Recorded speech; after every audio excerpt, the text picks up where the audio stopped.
Hello, Twitch. Hello, Twitter. Hello, Kick. The whole 9 yards. I have coffee. That's a mistake. That's gonna be a mistake in a couple hours. I know that for a fact. I hope the sounds and stuff like that from my microphone are good. I didn't change anything. I was just hoping that they are. I have changed a few settings in the last few weeks. So it may sound a little different from what I normally have it on. We meet once more. Ouch. Yes, we do. I fucking hurt my fucking ouchies. Oh, what's this one? Alright, cool. I need to fucking treat this one. Can I open this up, please? Thank you. I should also say that I am a little late on accident. Is it this one? Is this one better? Which one do I want? Probably this one. I am a little late because I woke up a little later than I anticipated. And the way that I wake up, okay, for those that don't know, as I try to fix my setup here, right? Okay, whenever I wake up, it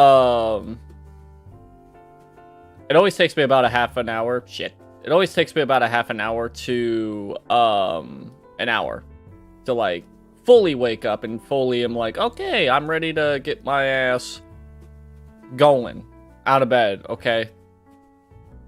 It takes me a while for me to get ready for, like, the day and, like, actually get up and do shit.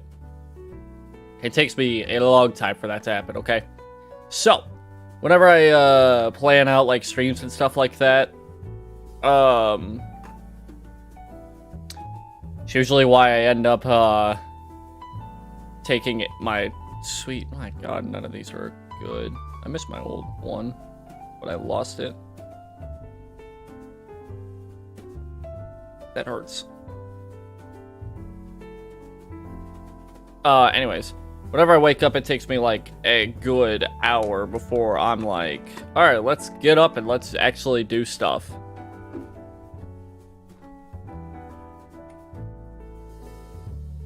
YouTube's not receiving enough video, dude. I just fucking... leave me alone, will ya?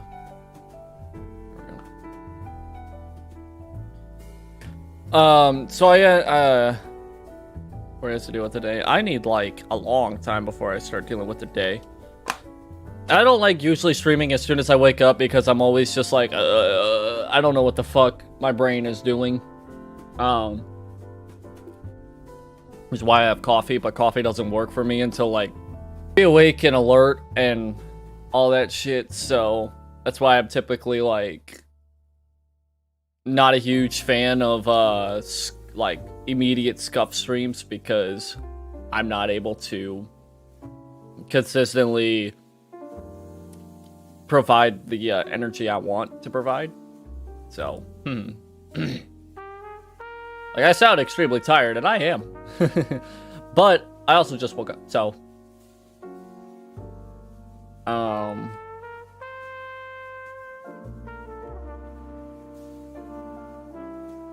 God damn it.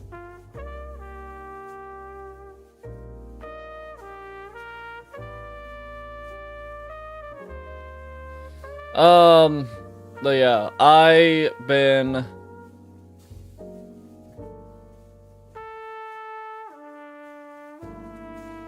I guess, I don't know, like, I've been keeping myself busy. But yeah, I was late because I woke up a little later than I anticipated, and that did not work out. That didn't work out for me, so, that's fine. And now over on Twitch. Nice.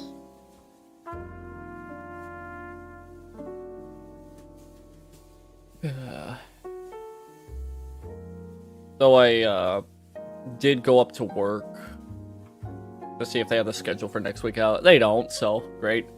I was hoping that they had the schedule out so I could figure out what the hell I'm doing with my 24-hour stream, because I don't know what the hell I'm doing with my 24-hour stream just yet. That's next fucking week. Great. I am hoping that I can figure out what the hell I'm doing. I'll probably have that scheduled either tomorrow or Wednesday, because my next day is Wednesday, and I could go in tomorrow if I want to, but I don't want to, so haha. This one that I did, yes I did, okay. So far, I'm hoping that I have the 18th and 19th off in order for me to stream the 24 hours, but I wouldn't be shocked if it's not that. I'll probably either the 19th or the 20th. Either way, I expect to have maybe the 19th off next week, so I can stream for 24 hours. God for fucking bid, I can, you know, have some off days during that time. Again, I'm hoping. I don't expect it, but I'm hoping. I don't know why they would have me work almost an entire fucking... Well, actually, if I'm... Yeah, it should be only 5 days. I don't expect them to work me 6 straight days, but, you know. This is corporate America we're talking about. You never expect good things out of corporate America. Whenever you work. Just saying.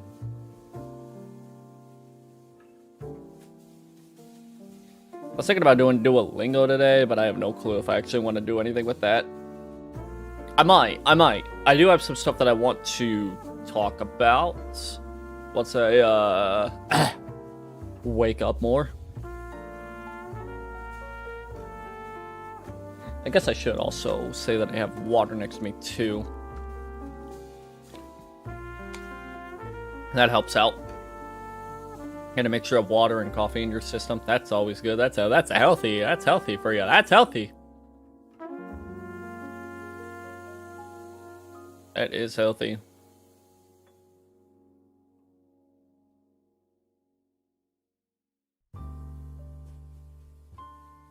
But I do have plans for that 24-hour stream. I said this a couple days ago when I last streamed that I was trying to think of what I wanted to do for the 24-hour stream. I think I got everything all figured out. For the most part. I mean, I got the activities lined up. I just need to get the right timing. So I got to figure out what I got to do with my sleep schedule and stuff like that. So that's going to be fun. That's going to be fun. Trying to figure out when I'm going to be awake. Yeah, great. Yeah, that'll definitely not work out for me, but we'll try. We'll try to make this work. I'm thinking I could probably start in the morning, but I'm also thinking that I'm going to be asleep during the morning, so I don't fucking know what I'm going to be doing next week.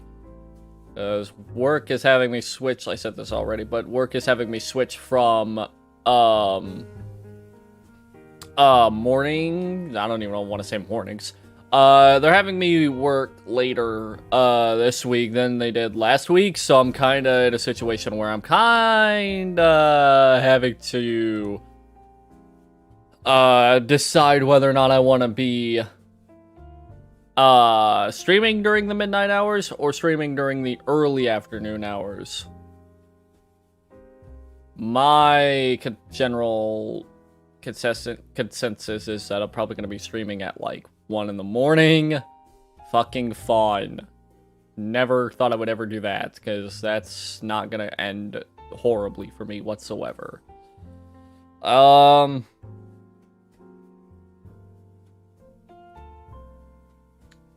to think. This week they have me like that. I think next week they're gonna have me working overnight, so I'll be back to working, or sorry, I'll be back to streaming mornings again. Thank fucking God. If you were to tell me last year as a VTuber that that I would enjoy streaming in the morning, I'd fucking kick myself in the head. Be all like, that is a lie. You enjoy streaming in the afternoon more than you enjoy streaming at the morning hours. Well, morning hours for some reason are a lot better for me than it's like I actually enjoyed streaming in the mornings when I was doing that. but I'm not going to be able to do that till next week.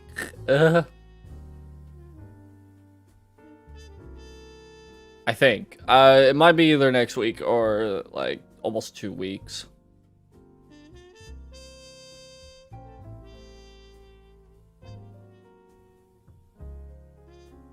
I have no idea yet, but...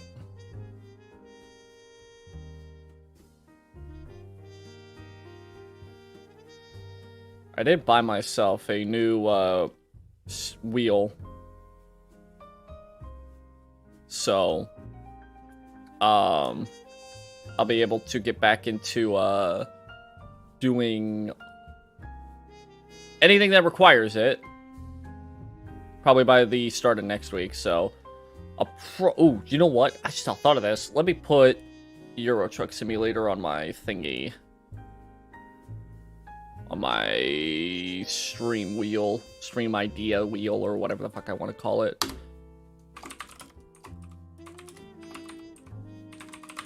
There we go. I think I have 2, right? Is 2 installed? Or any of them installed? Yeah, okay. ETS 2. That's the only one that's getting any updates nowadays. Haha. I don't know why there's 2 Euro Truck Simulator games. I really don't. But hey, guess what? I'll play the second one. Who needs the first? Oh, I don't want the first. So I'll play Euro Truck Simulator 2 at some point in the future. Once I get my wheel, because I've been wanting to actually get back into those kinds of games. I was hoping that with the new computer... that I would be able to run American Truck Simulator in VR.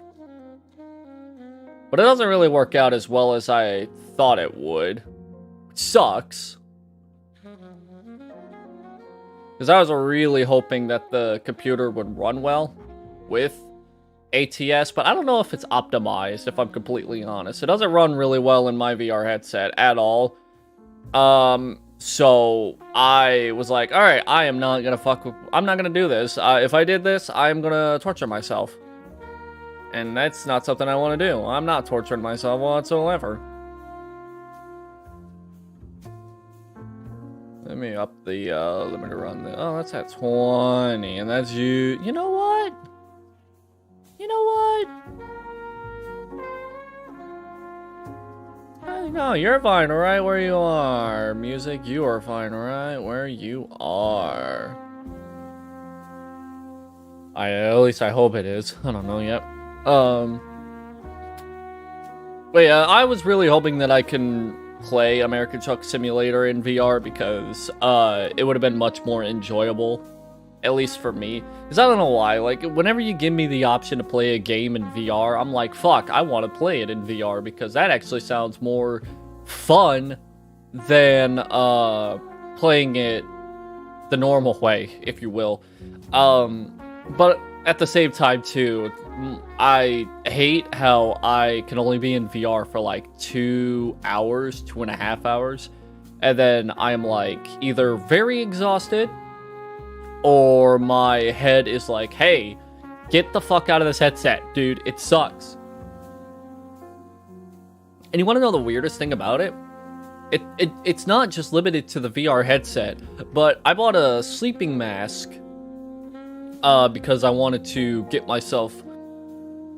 this is back when I was about to leave for Japan. I was like, oh, fuck, you know what I might need? I might need a sleeping mask. So I was like, okay, I'm going to go grab myself, or buy myself a sleeping mask. Because, you know, a lot of people on the flights and shit like that, especially international flights, will use a sleeping mask because if it's a good sleeping mask, you have no light coming in except for, like, maybe, like, just under your eyes or whatever. Like, you might have just a tiny bit of light, but you will never have to deal with, randomly just getting flashbangs in the middle of the night, and it's like, oh my god, you know what I mean? So I was like, okay, I'll buy it. And the sleeping mask that I got also has built-in headphones. It has headphones in them, so I can listen to my music and stuff like that, which is cool. I don't know how loud it is outside the mask, because I never I never really had a chance to use it on the flight because first off, I forgot to pack it. So, yeah, that sucked. But,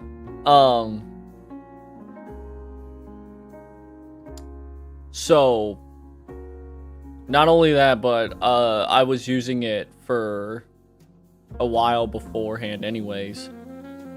And I would find myself not being able to wear it because, for a long time, I wouldn't be able to wear it because my head would be all like, hey, this shit sucks.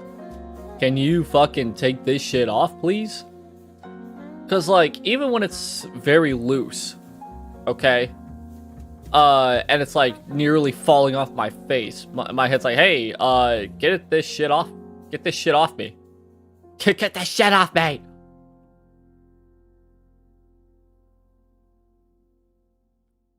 It sucks. It might be just because I've never used a sleep mask, so I might not just be used to it, but like I just can't fucking use them. At least not now, at least. I'm kind of forcing myself to use it more and more. So I'm kind of just like saying like, hey, you're either going to have to fucking use this at one point and try to sleep through it, or you're going to suffer. I don't know. Yeah, and fucking I'm hoping that that translates over to me having the VR headset on for more than 2 hours per fucking stream. Granted, 2.5 hours in a VR headset's a lot longer than a lot of people could go for, I'm just saying. But yeah, like, I bring this up because I really fucking wanted to, play American Truck Simulator in VR, because that's fun as hell, but it didn't work out as well as I anticipated, I should say. Even with a hell of a good computer, for some reason, it just does not want to run well. I don't know if it's because I might have to put more, resources into the game, but I don't know how the fuck to do that. I really don't. I might have to give it a have to figure something out. But at the same time, though, I also want to play Euro Truck Simulator because I'm gonna hide this from my list. Thank you. It's because I have both 1 and 2, and I'm like, I don't want the first one to pop up. I haven't touched that one ever, I believe. Anyways. Another reason why I wanted to play Euro Truck Simulator is because of the fact that it's European. And I've never driven the European roads, and I've never done any of that stuff. So I'm like, fuck, you know what I could do? I could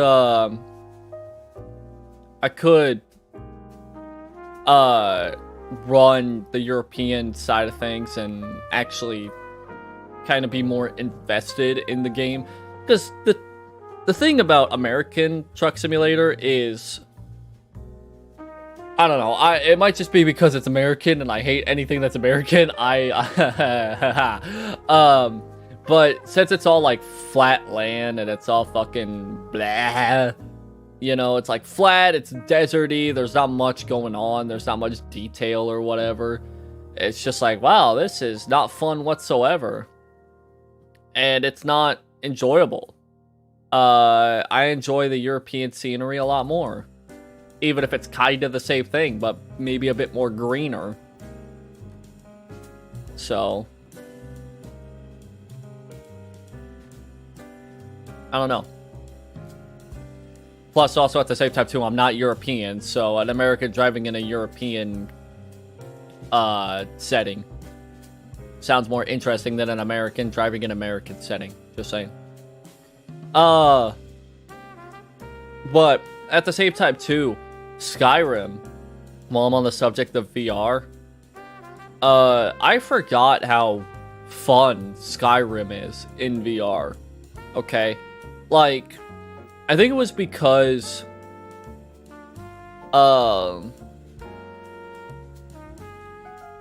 I might have had like a different expectation for the game in VR. Like I might have expected maybe it to like not run very well or not do very well in terms of like my entertainment value.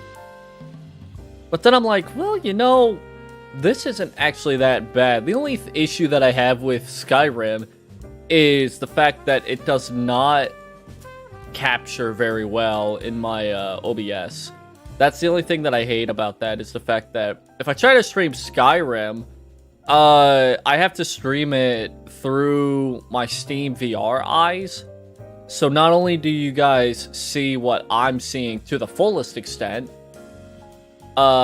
which can get annoying because I have a habit of like flicking my wrist. You can go back and look, but like almost every couple minutes I'm flicking my wrist, checking the chat, make sure everything's doing well, because, you know, don't want to miss anything.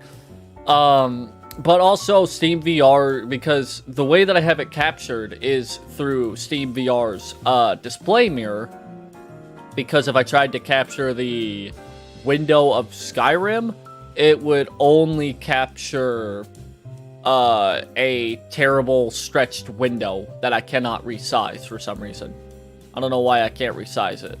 I tried, but I can't. But the game runs flawlessly in my headset. Like, there's no lag, there's nothing. But when I watch back the VOD, I'm noticing that the frame rate is not the greatest. So it's like, I don't know. I mean, I could go look and see. But like sometimes, like I'm trying to like keep my eyes peeled, and I'm like, is it actually like good? Is it actually good, or what could I do to improve it?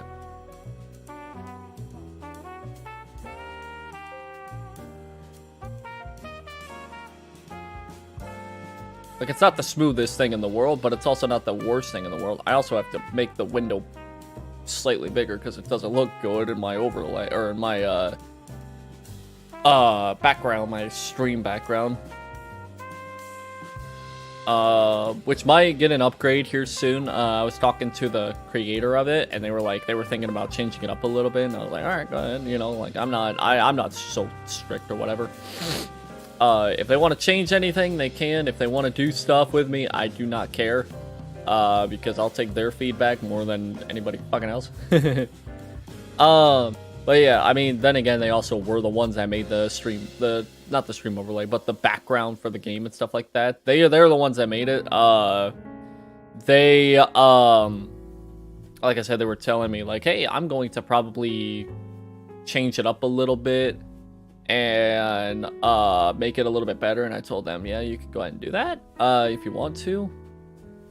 If they do, just send me everything and I'll just replace what I have, because, you know, like I said, I'm just that kind of person where it's like, hey, you know, I'm not picky. I'm not very picky. I ain't picky. Okay, that's the thing. Because since I don't have the very artistic, is that the right term? I'll say creative. I guess overall creative. I don't have a very creative brain, okay? If you couldn't tell from my 2 years of not being creative. Other than making music, but even then it's like, eh. I'm not trying to sell myself short with me making music. I'm just saying it's like, not a huge... it's an accomplishment that I have, but it's not, you know, an accomplishment that's like, you know, oh, yeah, I'm so creative. Like, it's like, okay, you know, I make music. What the fuck? What the fuck do you want me to? What do you want me to like throw a party or something like that? No, I make music that I listen to on my in my own little personal playlist, and then I look back and I'm like, holy shit, you know, like I will sometimes not listen to my own music, at least like in the first month that it comes out, or like go on a little spree where I don't listen to it for a couple weeks to a month. Not because I think it's bad, but because I'm also just like, I really want to get I really want to just get like this little feeling in me when I listen back to it. It's like, holy shit, this is actually like, you know, not as bad. Because like, okay, when you create something and you sit and you try to create something for like weeks, like music for instance, you're sitting there and you're going through this music, you're going through this creative process of making something. You're gonna sit there and you're gonna probably at one point hate it because you've just done nothing but stare at it for the last like several days at least, okay? So you're sitting there and you're just like, I do not fucking think that this is good, or I'm getting really tired. In a way, you kind of get burnout, okay? You get burnout from it.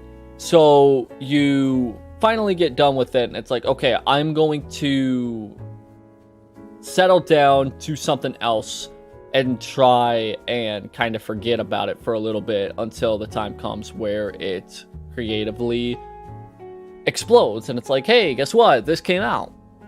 And then after that, you know, for me, it always ends up being like, oh, fuck, you know, as, you know, even if I created this whole thing and I, like, did everything for it, this sounds so, like, this bops. Like, I forget about the process. I forget about the whole time that I spent working on this thing, to the point where I'm like, I don't even think I could recreate this if I fucking tried. Okay, that's the feeling that I make. Like, whenever I think about some of the music that I've created, like Where the Waves Meet, it's like, I don't think I could recreate that even if I sat and tried. Okay, because even if I opened up the project files again and tried to do that again, I don't think I could, because I don't think I would be able to scuffly remake the entire song, which might be a bad thing if it ever fucking, you know, gets wiped and it's like, oh fuck, it kind of, which I hope never fucking happens, but, you know, it would suck if I had to remake it. But at that point I would just, you know, cut my losses and be all like, well, that sucks. But yeah, that's how I always feel creatively when it comes to like making music. So that's why whenever I like listen to music, I sometimes, my music I should say, I'm like, oh my fucking god, you know, I surprise myself. That happens with a lot of my songs, and then the same thing goes with I guess just overall. But yeah, I don't call myself a very creative minded person. Far from it. Far from it. Other than I just make music, and that's really about it. And so whenever I work with somebody to like, whenever I work with somebody and they're creative, I'm like, hey, okay, you're the creative mind here. If something comes up with you and you want feedback, I'll give it feedback. Okay? But don't expect good feedback from me, because I'll just probably give you like, okay, that looks good, or you know, maybe, because I can't think of any good feedback off the top of my head like almost immediately when you ask me about it, because I don't have a creative mind. I just fucking, I'll look at something and I'm like, okay, that looks good, that looks, you know, that looks good, or that looks bad, but I won't be able to tell you why. I'll just be all like, you know, there's something about it, but I can't put my fingy on it. I can't put my little brain to it.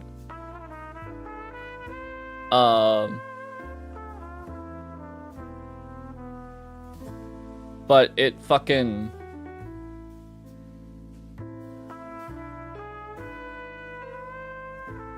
It fucking sucks not being creatively talented. That's my issue.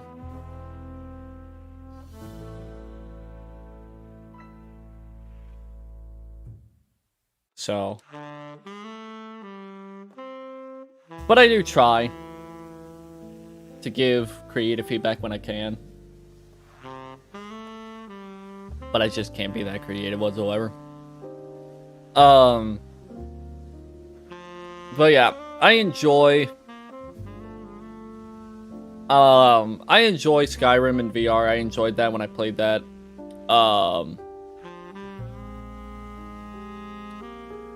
I guess that would have been on Sunday, wouldn't it? Sunday morning. Late night Saturday. Early Sunday. Huh. I forgot about that, huh? Didn't I? I streamed that in the morning of the Sundays. It's funny how when I was talking Friday night, how I'm not gonna really be streaming much on the weekends because of football season and stuff like that. And then I went on and I still streamed on a Saturday night. I don't know. Like I said, maybe I'll stream on Saturdays, depending on the... I mean, especially if I'm streaming in the mornings. There's nothing going on during the mornings of Saturday and Sunday. So I guess that could be when I do stream.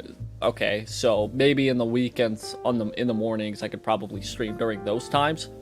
So I'm really hoping that I can settle into this new job and finally just kind of have, you know, because like I've never had a job that I've lasted for like more than a year and a half. Okay, I've had a job that's lasted me for over a year, which is something that I kind of want to do as well. But a lot of the jobs that I've had, and it's mainly because of the pandemic, I've had them for less than like a year at a time. Okay, but I say that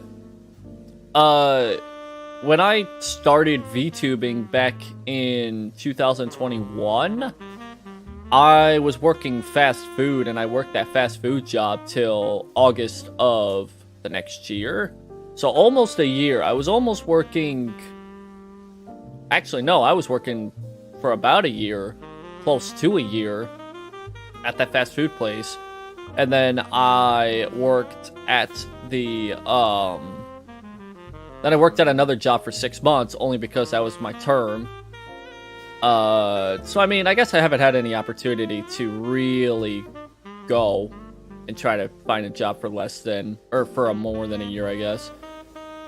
Because when I worked at my last job at the gas station, I hated it, so that's why I left.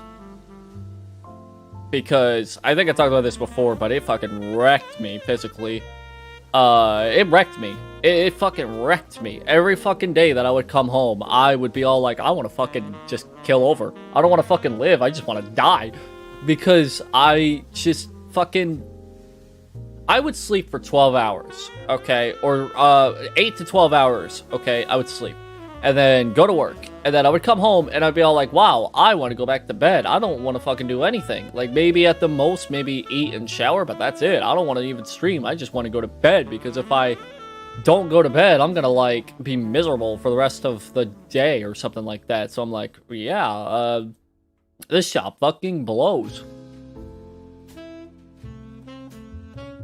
So, yeah, my last job was not good. It was not great whatsoever. I didn't like it. Okay. I was not a huge fan of my last job, so I was hoping that I could probably... Damn it. I wish I could hide stuff on OBS, but I kind of can't. Like, hide the little things on the bottom of my screen. Because you could do that in... Streamlabs OBS. I know that from my past experiences with it. Too bad Streamlabs OBS is also dog water, so yeah, fuck that, I guess.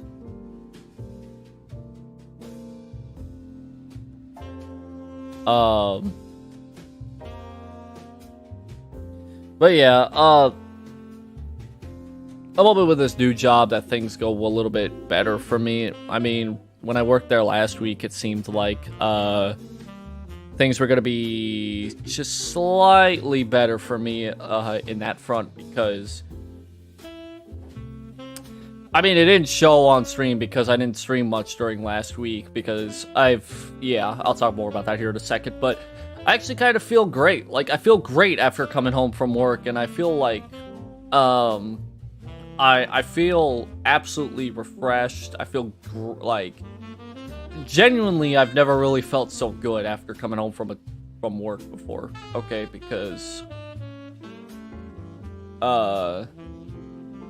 like, the reasons why I was like not having fun with my last job Well, it's mainly because it's retail, and if anybody's worked retail, first off, sorry. Second off, you know how fucking terrible it is when you work retail. It's anything but fun.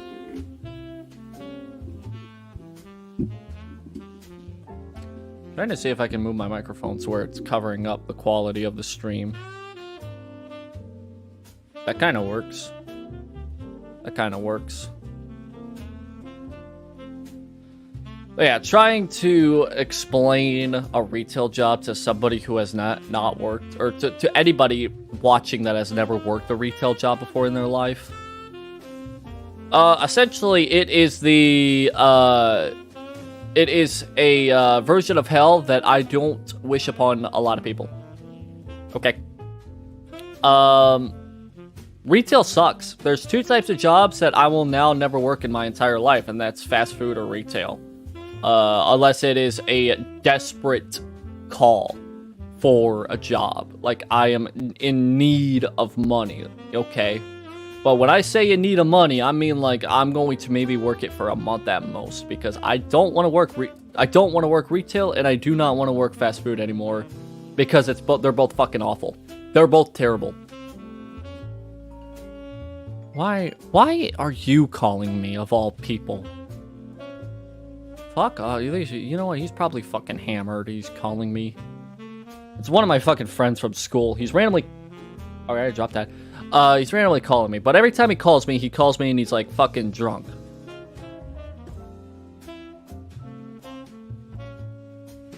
I ain't picking up. Mainly because I'm streaming. And I am not gonna fucking talk to him while I'm streaming. Anyways. Probably talk to him off stream later. If he isn't actually fucking hammered. I don't know. I don't like talking to people who are fucking... Sorry, like, try to talk to a drunk person I already hate trying to talk to people when they're, sober. So...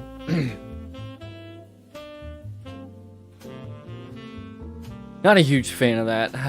But anyways, like I was saying, if I am going to work another retail or fast food joint again, it is only going to be for like a couple weeks or a month until I get enough money to where I could be all like, okay, I am going to say fuck you and go job hunting for a month. Because I would have left my job so much earlier if I could, my old job. But it took me forever to find a goddamn job. Okay? I want to see if I can figure out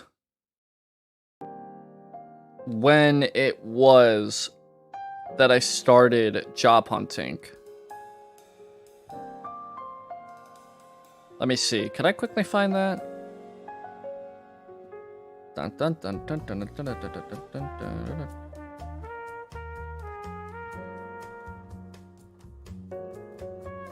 Yeah, holy fuck.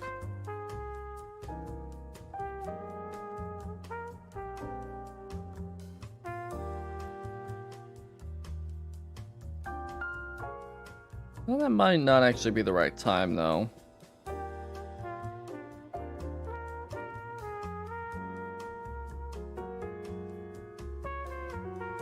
Can't remember. Did they tell me when I sent in applications? Oh, okay, here we go.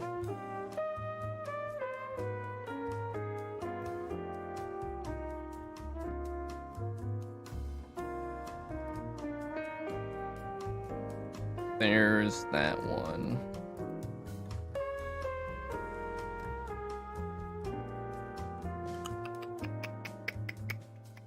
Let's see. Okay. So, I started to find a job on August the 4th. And I think at that time, I might have had that job at the gas station for about...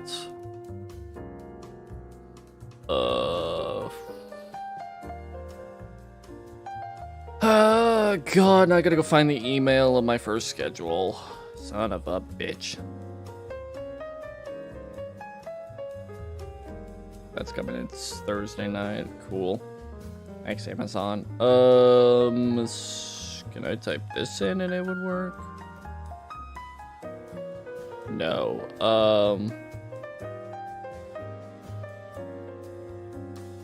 What would be a good... No, that's not gonna show up, is it? Okay. Wait! Aha. Type in that.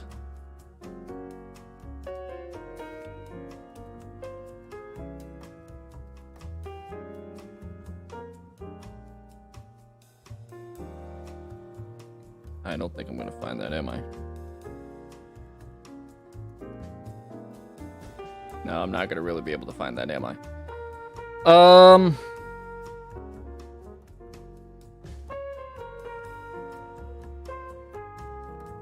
I know I've probably started working there. I cannot remember when I started working there. But yeah, I spent a good, like, month trying to job search, job hunt, but my fucking god, was... I hate it, dude. I fucking hate trying to do job searching nowadays. I don't know what changed, but I remember, like, a couple years ago, you could fucking job search and you could find something within a week if you're fucking, you know, not looking hard enough. But imagine my shock when you try to search for a job nowadays and it's like, hey, it's gonna take you about a while. So yeah, if I wanted to work retail or fast food again, it's only going to be because it is an emergency, like, hey, I need money situation, which I hope never happens again because I hate working both, okay? Because that's all I've worked for the last couple years because of the pandemic, okay? Yeah, not a good fucking time trying to work during the last, like, several years when you just can't find anything. So, it's kind of another reason why I haven't been able to, like, completely... go crazy with streaming, okay? I would love to fucking sit here and tell you guys that, that in the future, I'm going to, like, maybe stream every day, and it's always going to be the same schedule. It's going to be consistently, you know, at this time, for this much time, I'm going to sit here and stream no matter what, you know? No matter what happens, I'm going to be a consistent streamer. I would like to tell you guys that that's in the future. I like to be a very, I want to say hard-working VTuber, but, you know, kind of can't when outside of that, you got to deal with the fact that I don't even know what my schedule is outside, like, in terms of everything, not just streaming, but just I don't know what my fucking schedule is at all. So I'm just sitting here and I'm just like, okay, I would fucking love to have a consistent schedule so I wouldn't have to do anything and actually continuously have free time. But guess what? No, not anymore. It's fucking ridiculous. It's so ridiculous, dude. I'm trying to, like, sit here and be all, like, confident. Okay? And the last few months, I cannot say that. But, I will say this, though. With this new job, once I finally get, like, I guess, situated, I don't expect any, like, surprises in terms of scheduling. Like, I'll probably be able to get a consistent stream, series going. Like, a consistent, like, month of off and on streaming, okay? Where I'm not... Because, like I said, whenever I streamed in the mornings, I really didn't care much, okay? I don't really care about the mornings whenever I stream, okay? I tend to enjoy that time of day a lot more than the afternoons, okay? Again, which is crazy because when I first started, I always thought I was going to be a mainly afternoon or late night streamer because that's how I personally see myself. I see myself more as of a late night person. Like, I've never liked the mornings. I've always struggled with being a morning person, so I've always been like, okay, I'm not gonna stream during the mornings unless it's a collab with somebody from if it's a collab from somebody from like the Philippines or Malaysia, where their time difference is quite a bit. Also, I cannot tip the fedora, not yet. Would be nice to, but I cannot. Would be kind of funny though. But yeah, I'm not a huge morning person whatsoever. At least that's what I thought. And then I started streaming in the mornings, and I'm like, oh, you know what? This isn't actually that bad. That's actually not that bad whatsoever. So, but yeah, that's probably what's gonna end up happening. Is this week I'll probably start streaming later, way later than now, because of work, unless it's an off day. And then probably either next week or the week after. I don't know yet. I'll probably go back into doing morning streams again because of work again, more than likely shifting my times. I don't know if it'll be next week. I highly doubt it's gonna be 2 weeks of streaming past midnight. I doubt it. I don't think it'll be that, because they told me they've been telling me this past week that this week I'm going to be working till 11 o'clock. Probably won't be able to stream till midnight. And then next week they're going to start having me work third shifts because my training will be done by then. And that's when I'd be able to start streaming back in the mornings again. Now, I don't know yet.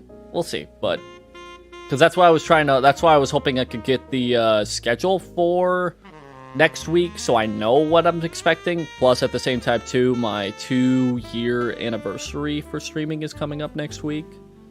And I was like, all right, so if I could figure out when my off days are, so I could schedule the 24-hour stream, on those days, then I could, you know, kind of, yeah, but I'm also not expecting to have that schedule for, a day or two, we'll say. So I'll probably post the full information when I get back Wednesday night, Thursday morning. So yeah, I expect it on Thursday to get a little bit more information. Trying to think what else. I also don't expect my internet to hold up for the entirety of the 24 hours. So I'm going to try to maybe schedule things out for a little bit more than 24 hours just to be safe. Just so I can actually confidently say that I can stream for 24 hours, even if it is a bit off and on because of my internet. But again, I've never really had any... I'm going to jinx myself. I'm going to jinx myself here. I haven't had any horrible issues with my internet lately. It might disconnect once or twice during the 24-hour stream, but it shouldn't be long enough to where I would lose out on an hour or two of, or even longer of streaming. Also, who the fuck is texting me? Stop texting me. Got a very weird question. You can go ahead and ask that while I am dealing with this guy who keeps texting me. No.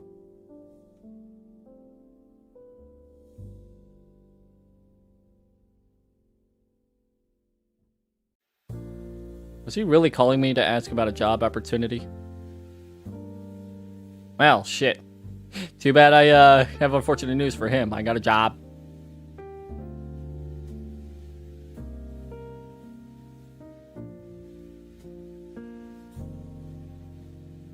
I'll text him and let him know what's going on.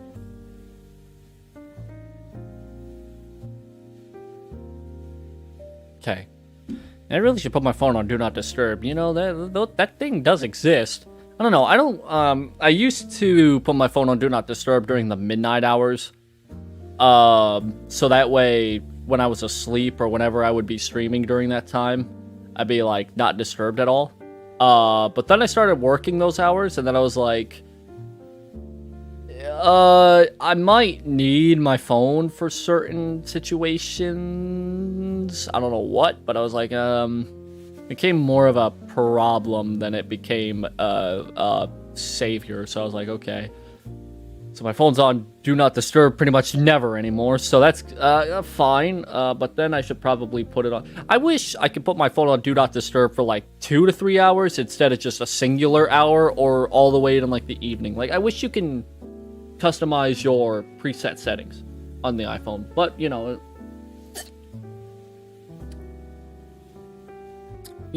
it's it's Apple. What the fuck do you expect? Something good? No.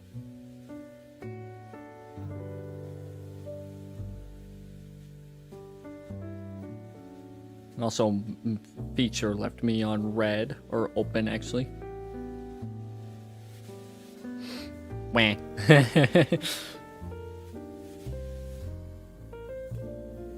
Fucking...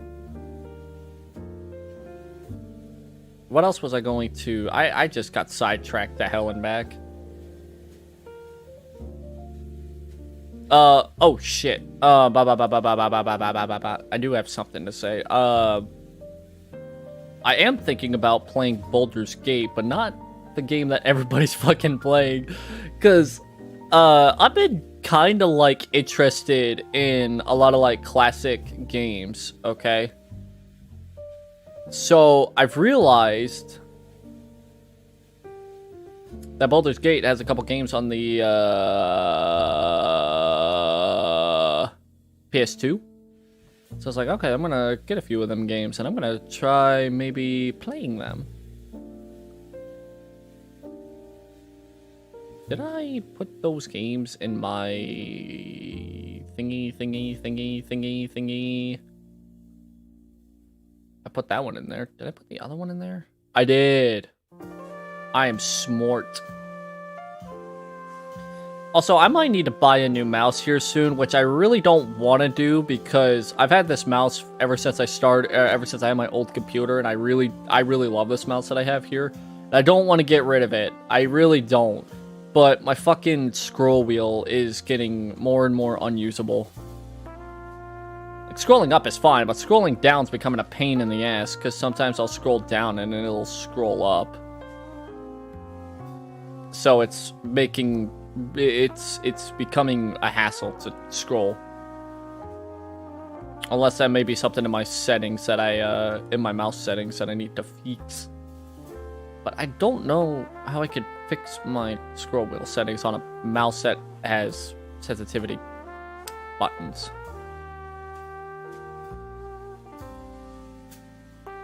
Let me read. Okay.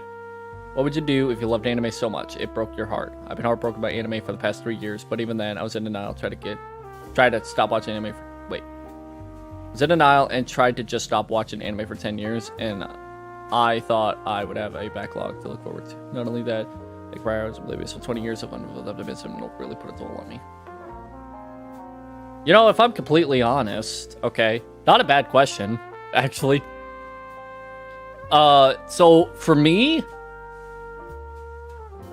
I completely just stopped watching anime after burning myself out.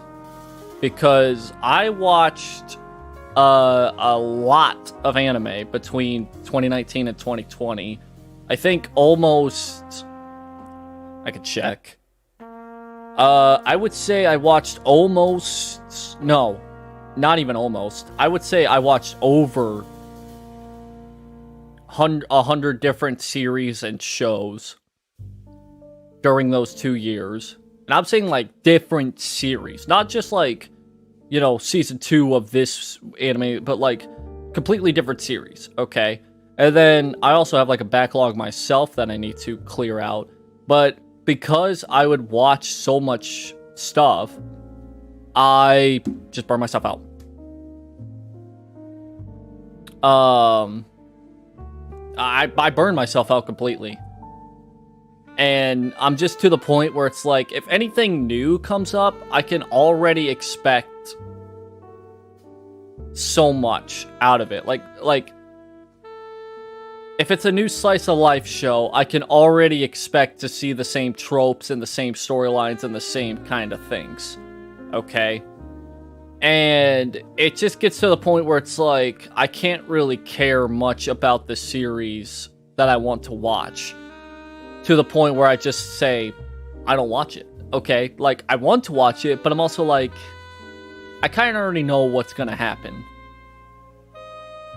So, because of that, I'm just like, I'm not going to really sit and go through it. And then at the same time, too, I also have so much stuff that I got to do outside of that, that it's gotten to the point where it's watching anime is no longer a priority for me. Like, I would never, if I was bored and I wasn't streaming, never thought about, or didn't have any thoughts of streaming or do anything on that sense. Like, if I was like, all right, I'm not going to do anything VTuber wise for the next several hours, I'm either going to watch something on YouTube that's recommended to me, whether that be like a documentary or something like that, or like a long form video on something completely irrelevant in my life, but still gotta watch it because it sounds interesting to me. Either watch that, listen to music, or just slap on a game or jump in VC with my friends if they're on. If not, then the other three options. Okay. Anime is no longer a part of my life anymore, I would say, because I might read a couple manga chapters here and there, and by here and there I mean like maybe once a month I'll be like, oh, I'm gonna read up on a series or something like that, but it's like barely a couple chapters, and then I'm like, all right, cool, that was cool. Like, okay, I might read manga because it's a nice way to pass the time, okay? But nowadays I am just like, I do not watch anymore because it is such a, yeah, like, and then you, at the same time too, when you read a manga, the artist has its own style, okay? So every manga feels slightly different because of the art style, okay? But nowadays, since mangas are the way that I like to think of it, I see mangas as the college to anime's professional in terms of sports. Okay? Like how college football is to the NFL, manga is that way with anime. So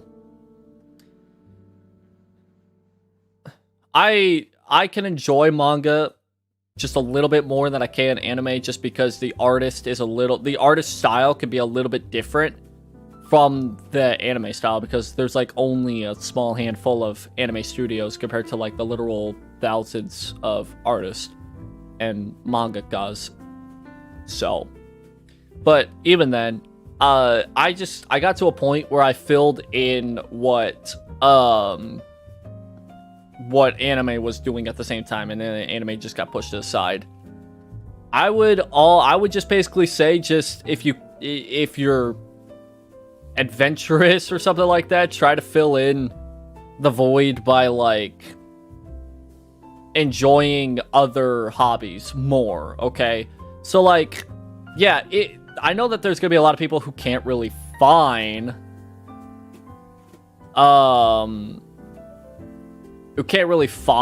the like passion to like get a new hobby or something like that.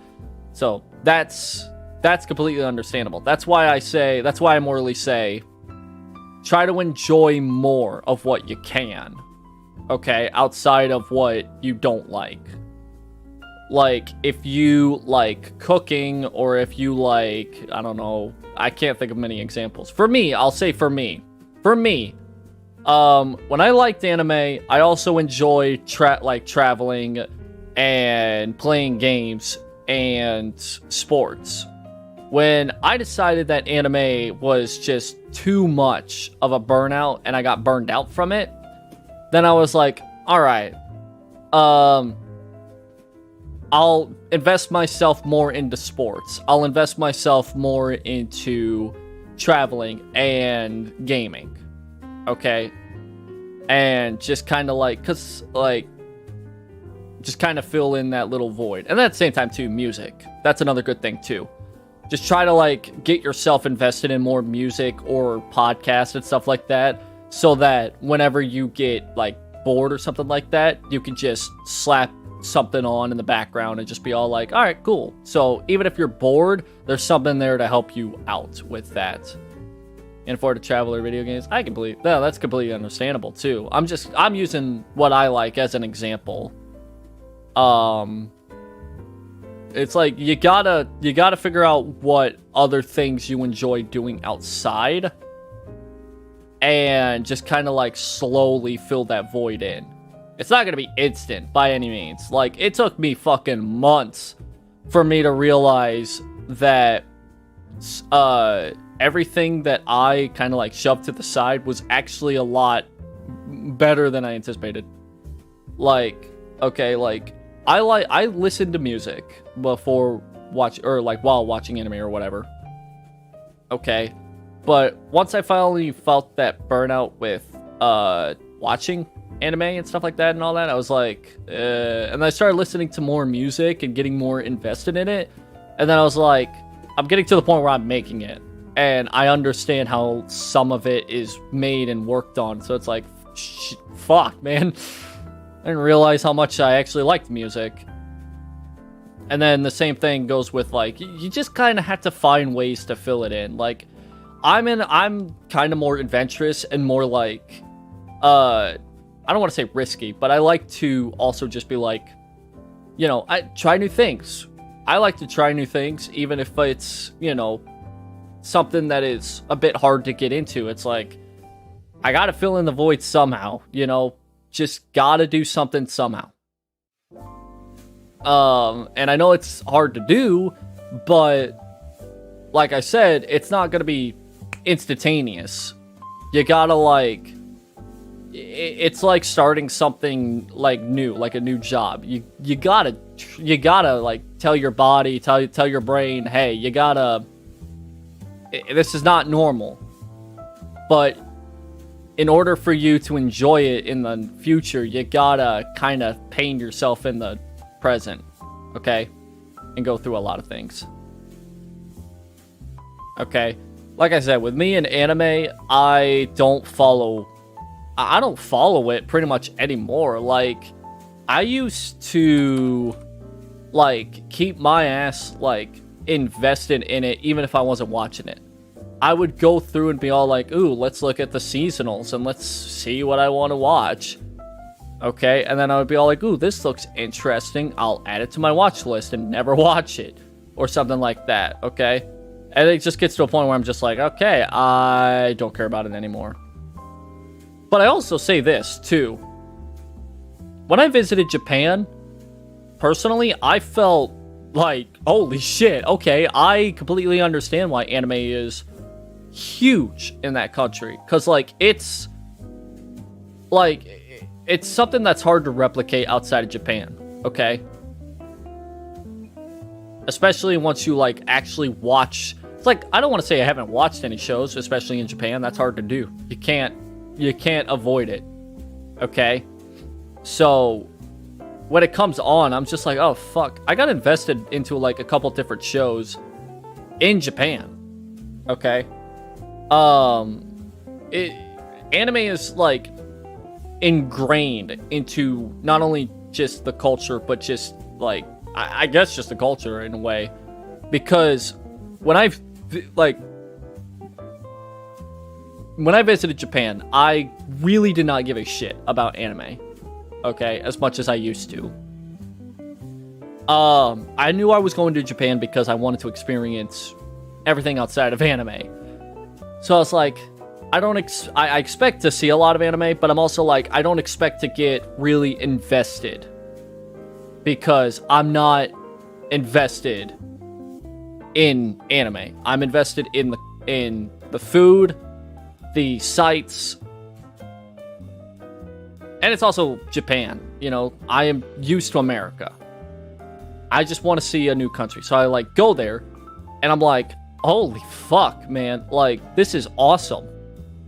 This is crazy. Because you walk around Japan, okay, especially around the Namba, Osaka area, and all you're seeing is a bunch of gaming stores. And because of that, they also have manga stores nearby, manga cafes. Dotonbori is like fucking crazy with this kind of stuff, okay?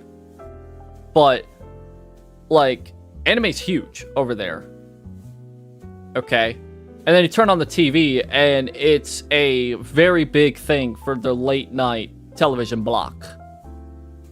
Okay, their television block during the nights are full of, at the very least, very niche anime shorts, okay? For like I gotta see. What was the one that is this the one? Yeah, this had to be it. Yeah, there's a television short that I watched in... Yeah, so there's a show that I watched in Japan, Yomawari Neko. Nobody knows this show, except probably myself and a few others that live in Japan. But it was on during the nights, and I would watch it, and it just kind of was like, it's different. It just hit different. That makes up for people like me. That's what I feel. That's completely understandable. Everything is just kind of like, everything is made for a demographic that easily gets harder and harder by the passing day to get quickly invested in. Okay, or like quickly get into. Especially, and it doesn't really evolve. Okay, because more studios then end up putting that demographic as their main focus. That's just how that's probably the most unfortunate truth to a lot of things here. That's another thing too, is you're gonna end up not being the target demographic of things anymore, so you yourself kind of have to evolve.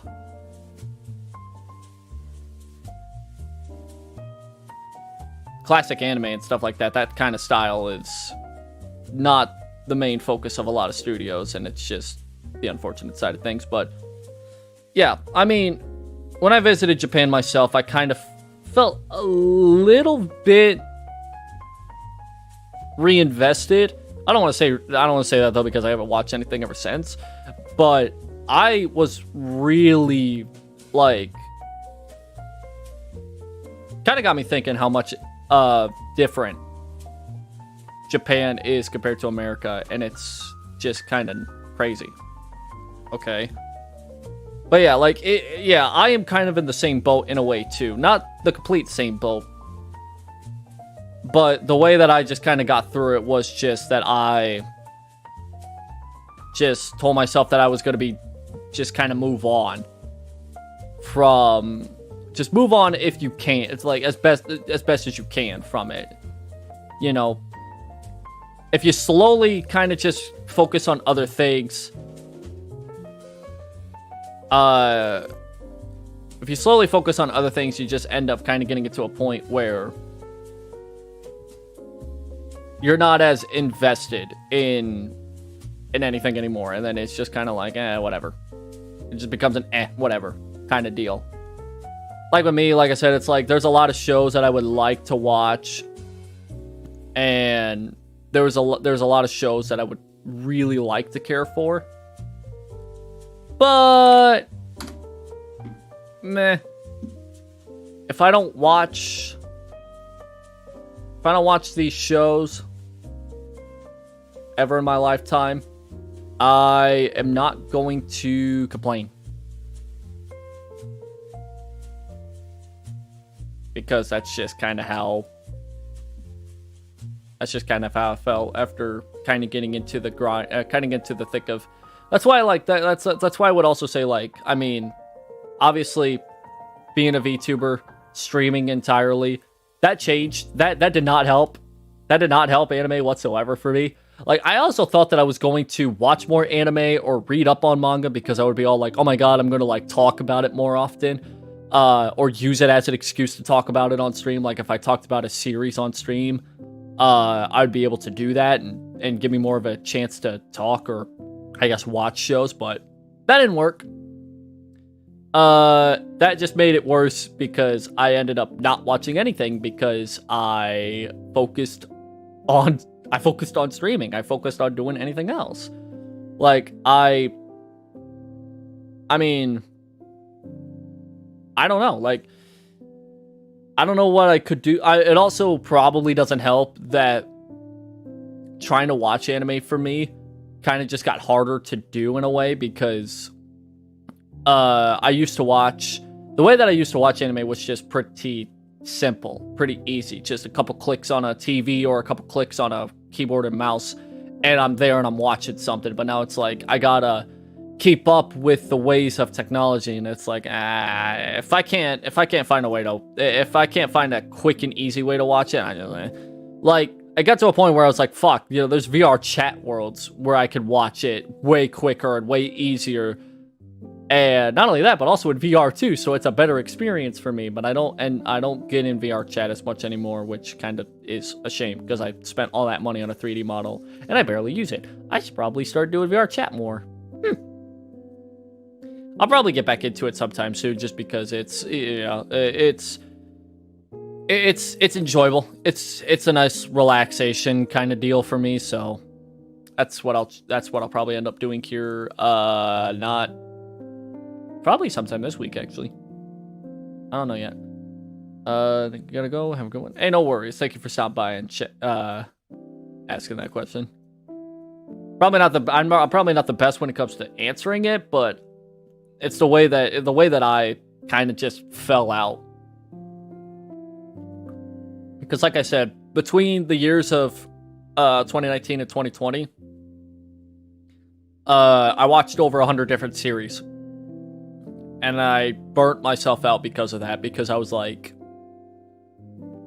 I used to watch it even before then, but I never really, like, got into it until then. I'd watch maybe like a couple shows every year beforehand, but then I was like, I turned up the watching during those 2 years, and I was like, oh, there's a reason why I watched maybe a few shows a year. Because, like I said, you watch 100 different series and shows, okay? You end up getting to the point where you watch 5 of the same slice of life series, 5 of the same ecchi series or whatever, 5 of the same, you know what I mean? It's like, you get to the point where when you start watching the same genres and the same kind of series over and over again, it gets harder and harder to start recommending shows, because it's like, well, if you like this show, here's 20 of the same shows that you could also watch that are about the same thing. The same characters, the same tropes, the same stories, the same arcs, the same... Maybe in a different order. A lot, you know, and the way that they stand out is the arcs and stuff like that are in a different order, and then in a different, you know, the characters are introduced slightly different. Okay?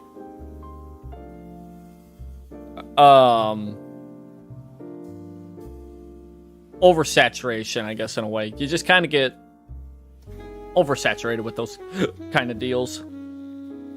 And then you just kind of end up in a situation where you just kind of sit there and you're just like, well, fuck.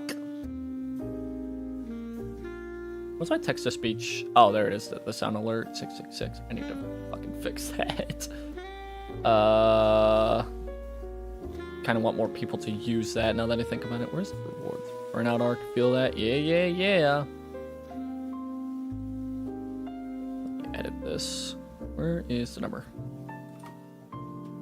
Don't ask why it's 6. I'm too lazy to change it.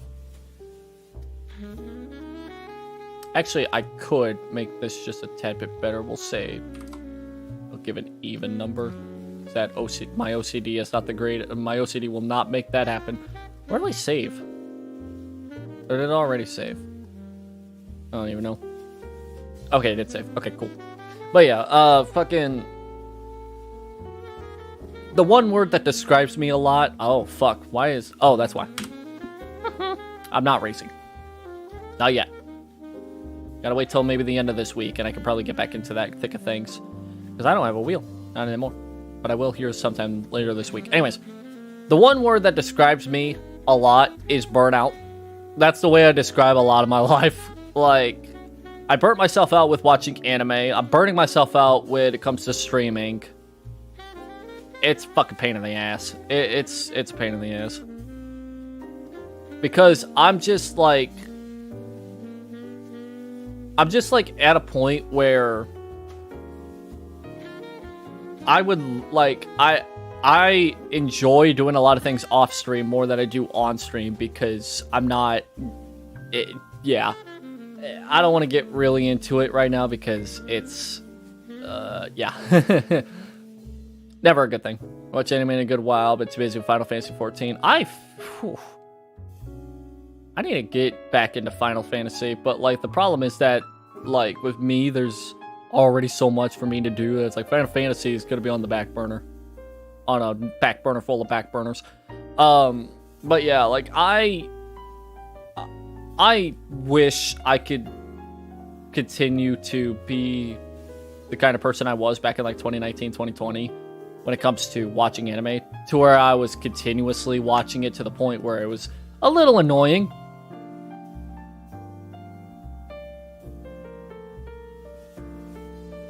So much left. That's great. But yeah, like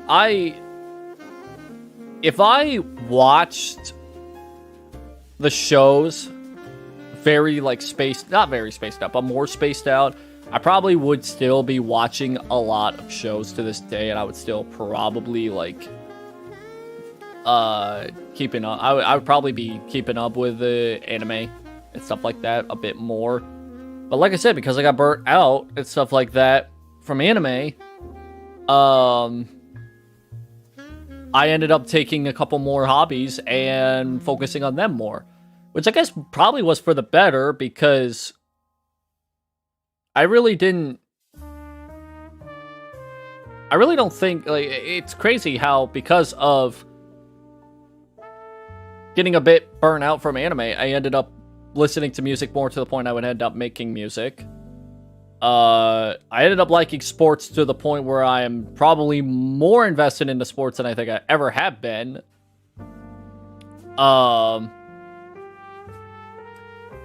What else? Streaming? I mean,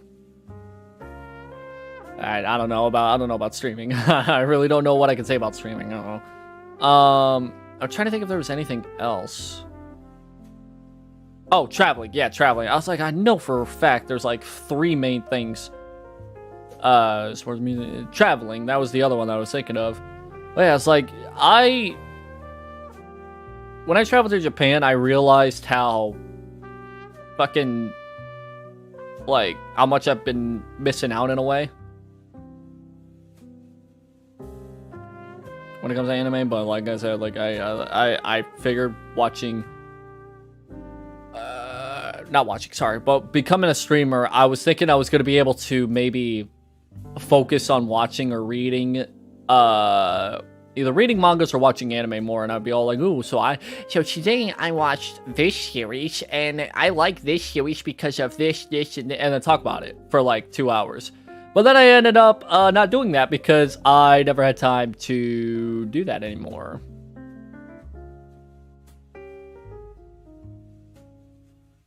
Yeah, it kind of sucks. But yeah, that's how life goes. I don't know if I can necessarily see myself getting back into it anymore. Like, isn't it kind of funny and a bit ironic how VTubers are a massive thing because of anime? Okay, that's why they're big in the first place, because people like anime, and people, and the reason why VTubing kind of boomed the way that it did was because anime boomed around the same time, and people were like, wow, people could be streamers, but anime, so like, there you go, boom, there's the boom. Okay, so you would think that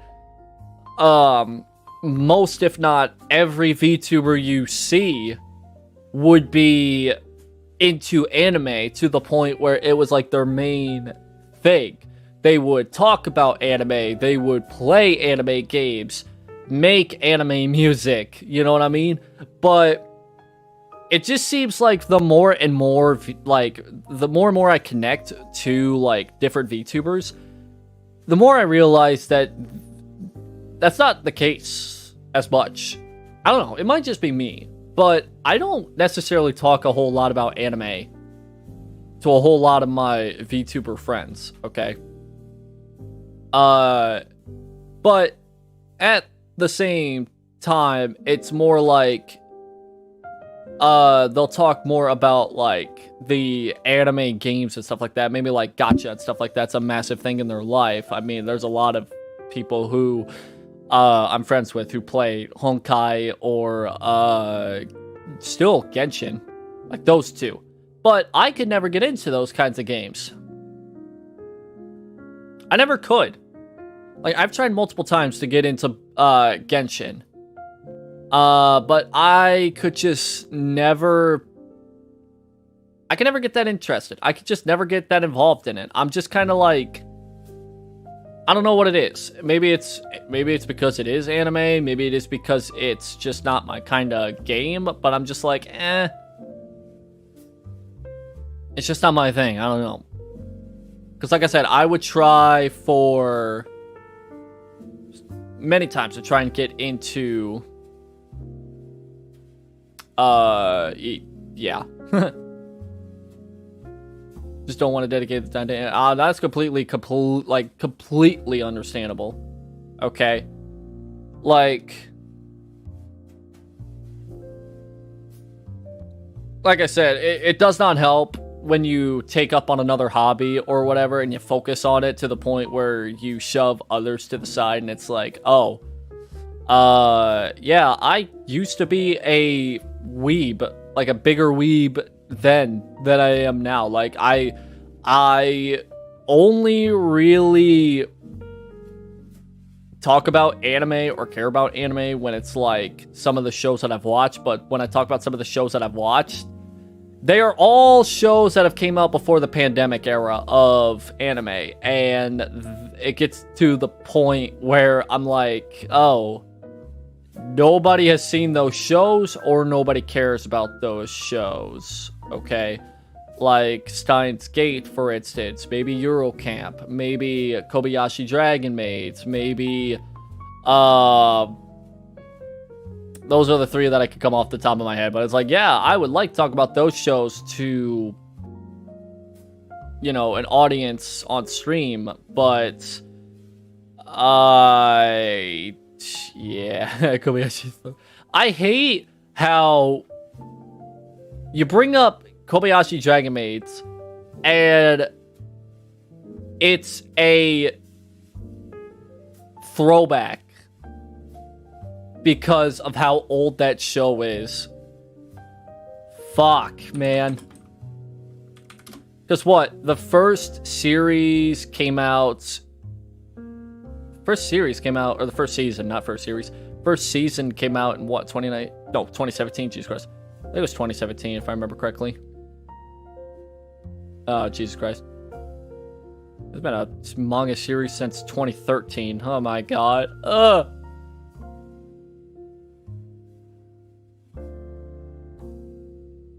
Aired 2017. Good fucking god. Yeah, that is a classic, isn't it, at this point?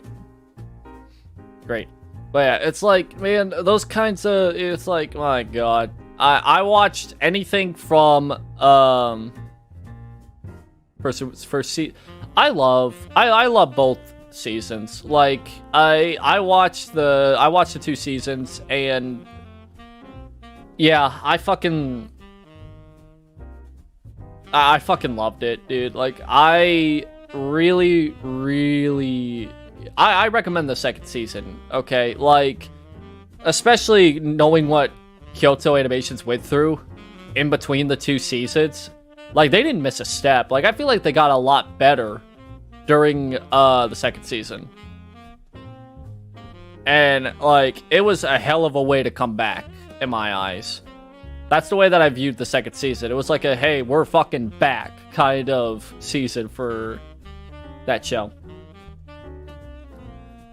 But yeah, like, I wish I could watch series like the way that I watch, like, Kobayashi Dragon Maids or whatever. But the problem is... Let me see. Promised Neverland was the last one you were with. Yeah. You know what else sucks too? Where's it at? So the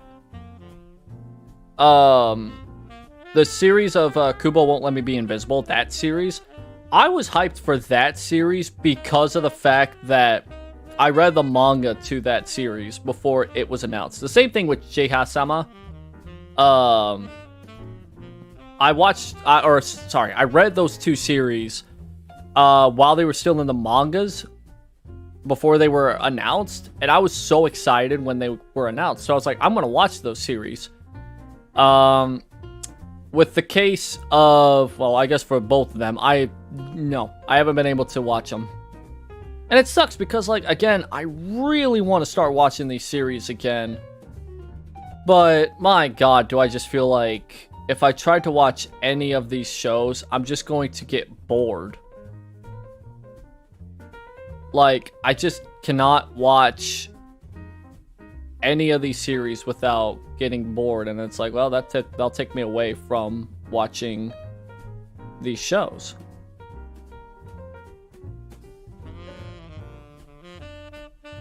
I mean, I might be wrong if I tried to invest back in it again, but, like, again, I don't have the time to do that. Okay? Like, if I wanted to watch anime, I would have to have a completely open day to the point where there's nobody in VC to talk to. There's not really any reason for me to listen to music or watch any sports. Those are about the 3 reasons why. Okay? But I would also just not be able to binge watch like I used to. I used to be able to binge watch an entire series within 2 days at the latest, you know? Like, I would probably watch an entire series in one day if it was like 12 episodes, okay? If it wasn't like an extremely long series, like Steins Gate, for instance. I say that as if it's an extremely long, but a long series, I'll say. Steins Gate took me about like a week to watch in entirety, but worth it, okay? Maybe the only series I will probably end up watching is the 3rd season of Eurocamp, because that is maybe the one series that I'm like deeply like, that's my series right there. That's my series. So once that comes out, I'll probably start watching that again, which hopefully will spark my interest again. So a bunch of slow burner slice of life shows. We'll see. I don't watch anything IRL though. So like IRL shows, I don't have a damn nothing. I got nothing on there because I haven't had any reason to watch anything IRL. Okay. Now, if things were different, I might watch I would probably watch like international shows or something like that because I'm more interested in that. But you know, I have not watched Squid Games. I have not watched a lot of like popular IRL shows in the last like couple years. Like I said, it's just mostly a bunch of YouTube documentaries and shit like that. That's what I got. Everybody always says that Squid Games is so good, and I'm like, you know, I don't disagree. I don't disagree. But I'm also like, I don't think I would, you know, I don't really care enough to watch it, you know what I mean? Like, not in a bad way. I just don't think I would be able to watch it unless it's like a watch party.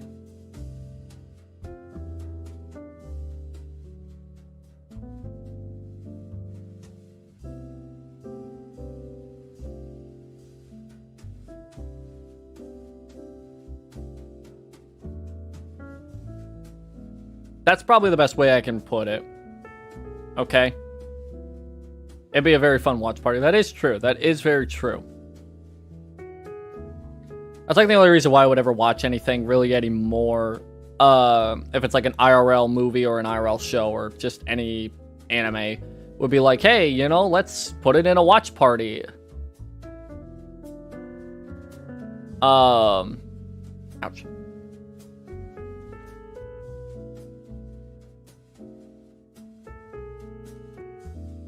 I don't know, maybe it's because I've been, like, so desensitized to, like, I don't want to say short form content because I still watch a bunch of, like, very long YouTube videos, but I'm also just like, yeah, I'll easily fill in some voids here and there when it comes to, like, gaps in my day with, like, music or just grab a snack and watch YouTube videos or something like that. I don't know. I haven't really been feeling streaming as much. You and me both. You and me both. Okay? Like, I've went through this over streams multiple times where I'm just like, yeah, I really feel like I don't know, like, I would say the most extreme cases would be like, I feel like streaming is not for me. That's the most extreme that I can think of.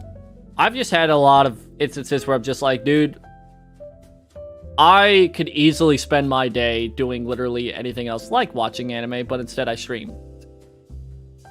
Okay. I don't know. It's just a lot of, like, dumb stuff that goes in my head and stuff like that. And whenever I try to talk about it, I'm like, yeah, that's probably not even a good idea to talk about it. Because it's not that deep. It's not that deep. It's just a lot of, like, small things that go on. And it's like, wow, this sucks. This sucks. Like, trying to stream and nothing goes right, or you try to stream and it just feels like, you try to stream, something doesn't go right, or you try to stream and it just feels like nothing goes on during the stream, so you just feel like you're just talking to yourself, or you're not. Especially with me, I feel like I could easily be like, okay, for me, because I've been streaming for 2 years, I feel like I could easily be at a better spot than where I am right now, okay? Because of the growth that a lot of other people have had in the past, okay? And I'm not saying I'm jealous or envious of those people, far from it. It's just, I definitely feel like I should be at a point and time to where when I do these kinds of when I do these chatting streams, there's a point to where I feel like I could easily have fun doing these streams, okay? Because I wouldn't do these streams if I didn't have fun doing them, okay?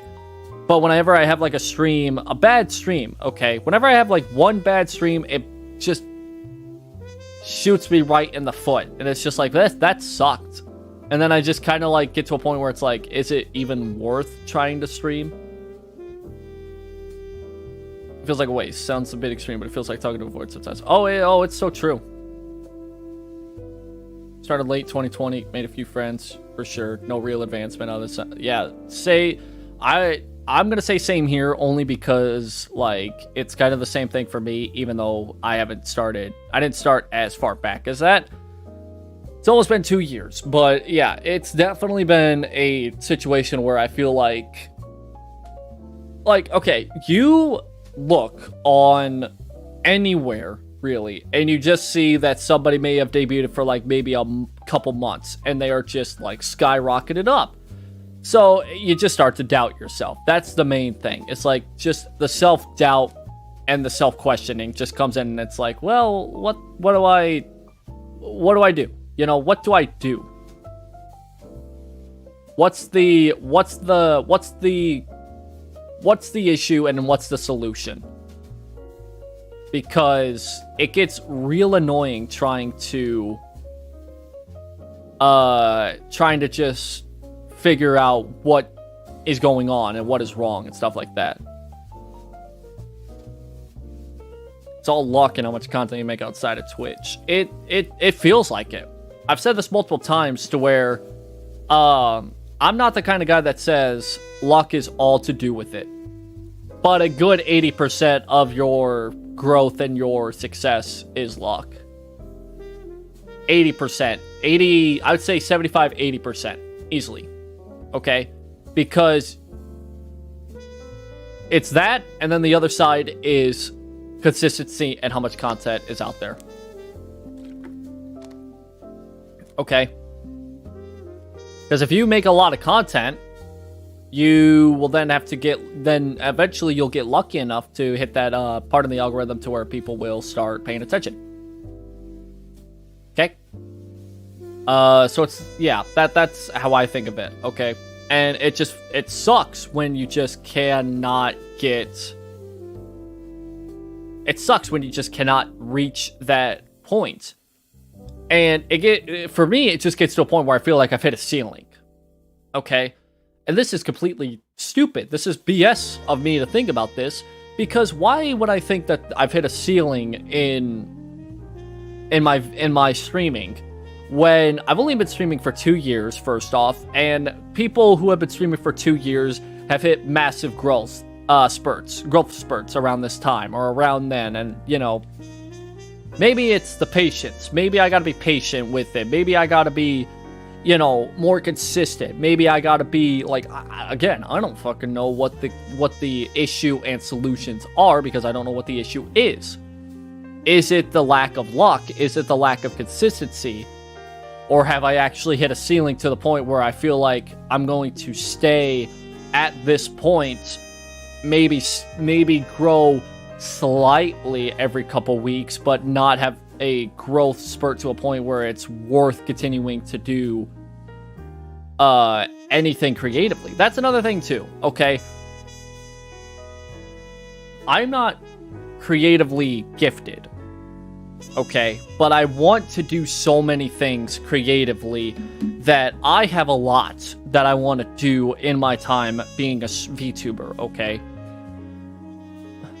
Whether that's create creative TikToks or create creative shorts or anything like big, like maybe a rebrand, a re-debut of some sorts, or not even that. Let's just say I want to do something that hasn't really been done before. Example, the wrestling, the WWF, okay?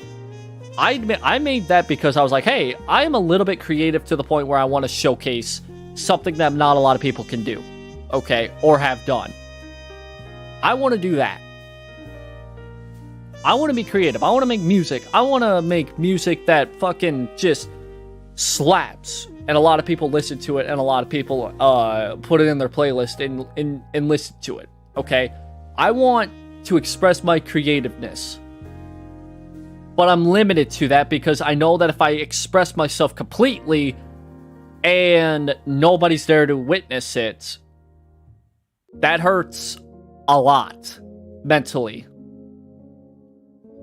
It is essentially like an artist trying their fullest potential on a piece of art, and it only gets maybe a slight bit of attention, and then it is gone or lost forever because it'll never hit the same. Okay? So it's an awful situation to be in because you want to put your heart and put 110% into something. Okay? whatever you feel really creative about, you want to put it all on the line. But you can't, because nobody will see it, nobody will witness it, and at that point, you don't know if that's going to be the same 3 years out. Because here's the thing about creating content. The more you create content, the less likely something that you made creatively will be seen.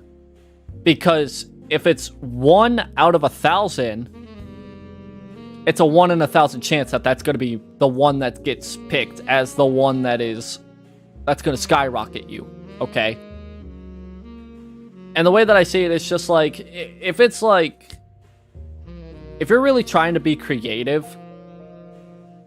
you either got to put your heart out so much that it burns you out, or you just scrape by and hope that something happens to where there's a reason to be more creative.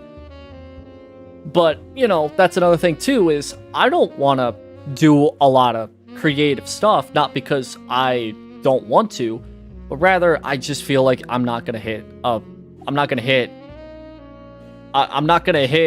where I want to be hit at, if that makes sense, in a span of time, and I'm just going to burn out, and I'm just going to like completely just blah.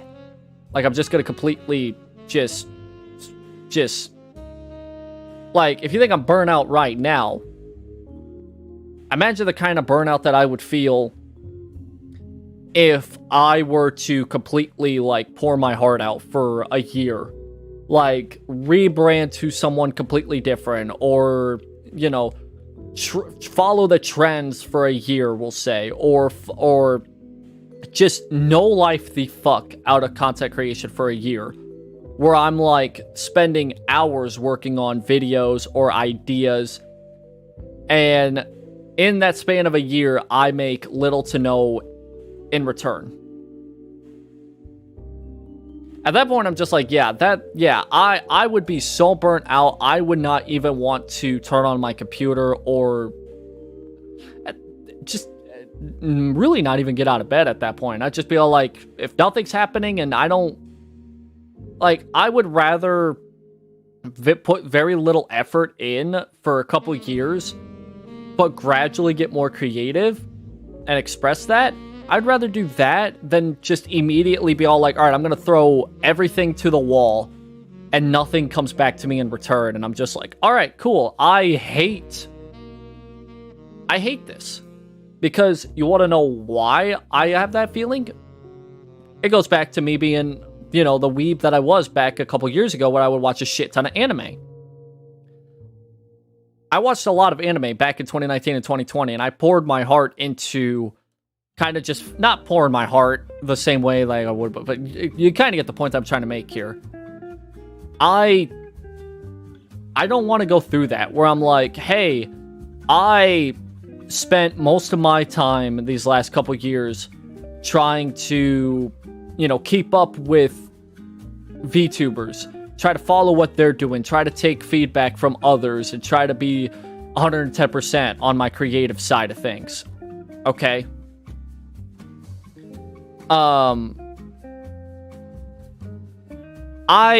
It's so exhausting. I'm not going to burn myself out when it comes to, I'm not going to burn myself out at all.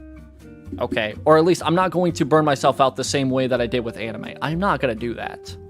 I don't want to do that. I don't want to fucking, you know, completely destroy myself mentally and emotionally just because I want to maybe make it as a VTuber. And like I said before, okay, I don't know how long I'll be a VTuber. Okay? I'm not saying I'm going to quit within the next couple months, but I don't see myself continuously being a VTuber for the next, like, 3 years, because I don't know if I'm going to, like, I might still be a streamer, okay? I'm not saying I'm going to quit streaming, but I may just say, hey, you know, if this isn't working out, I'm just going to mainly stream like a regular streamer would, okay? Flesh tuber, if you will. But at this moment, I'm just saying, like, hey, I enjoy VTubing because of a few different factors that a lot of other people do as well. But I'm also like, this is not this is slowly becoming not for me because of the fact that I've been doing this for 2 years, and it just feels like it has been a complete and utter, like, not a waste, but close to a waste of time. Okay? But, saying that, you know, I've had, contrary to my Twitter's belief, I do enjoy streaming, that's why I continue to do it. It's just, again, when you are wanting to be creative, but you feel restricted, not because of your own personal whatever, but just because you don't want to burn yourself out and you don't want to creatively express yourself completely because you want people to see your fully expressed side, but you're at a point to where you can't do that because there's not an audience there, then you're just like, what do I do? What do I do? Like, I don't want to trend follow. I don't want to stoop low. I don't want to do anything that's gonna, you know, make me regret getting that point. But it just gets to a point where the market, the VTuber, I should say, not the market, but just being a VTuber and streaming, it's getting so saturated to the point where it's like, yeah, it's you, in order for you to hit the algorithm and hit something incredible, you have to win the lottery. Okay? It's like winning the lottery. You work so hard to get to a point that a lot of people are at, but it's probably not even worth it. Because you could lose it as quickly as you get it. Okay, or as quickly as you got it. Okay? But at the same time, I really just want to fucking get, like, I'm not even wanting to be big. That's another thing. I don't even want to be huge. I just want to be able to creatively express something and get something out of it. Okay? Nothing massive. Just something. So it's like, oh, hey, there's a reason for me to build from this. If I show more of a creative side and it gets somewhere, then I can express more and more. And maybe as that goes on, then hey, look at that. Maybe me complaining and me being burnt out won't be such a common thing anymore, you know? And again, it's like it's all down to a lot of luck and a lot of consistency, and I don't like the fact that luck is a main factor in all that. Especially when a lot of people are saying like, oh, luck has nothing to do. Oh, it has something. It has something to do with, it has something to do with, I mean, I don't know how people could say, luck has nothing to do with getting popular. That is such a terrible take in my eyes. It is such a terrible take. Because... let me make sure that does not play audio. Okay, cool. Seeing a lot of new VTuber here like to reveal my model. They pop out that... I don't know how they do it. Okay? It's so... that's heartbreaking. Okay? That's very heartbreaking. What just happened?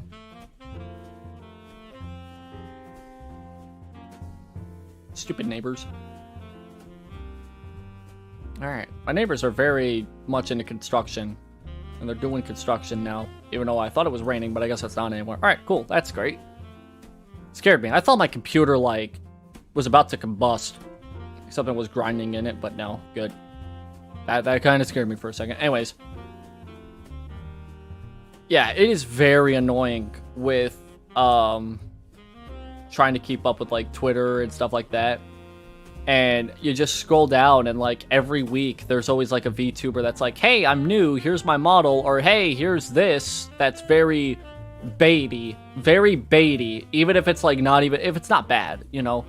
It's not terrible all the time, but it's like, hey, you know, I'm going to reveal this model, or I'm going to reveal this. Okay? And it's like, yeah, this sucks. When it's like, you know, you've been trying to do the same thing for like 2 years and you can't get anything out of it. Okay. It's not fun at all. Five viewers on a good day doing art streams. Every other day it's like 2. Yeah, it is very, very much demotivating. It is very much like it is very much just a shot to the heart at that point. Okay, because it goes back to what I said earlier, where you want to be creative, you want to do something, but you can't, because if you try to, no one's gonna see it. Okay, and then you just end up regretting doing that kind of stream, especially when it's like, hey, I want to stream me going through like VR, you know, being in Google Earth and exploring the sites of somewhere in VR. Okay, I want to go through that. I want to play Minecraft. I want to like something as simple as Minecraft. Okay, I want to do that, but I know that if I stream this, or if I do this, it would be better for me. And I could maybe get more attention there, or something like that. And it's like, god damn. I just want to do what I want to do, but it's very, like, demoralizing when you can't do what you want to do, because if you don't do what the trends are, then you get nothing out of it.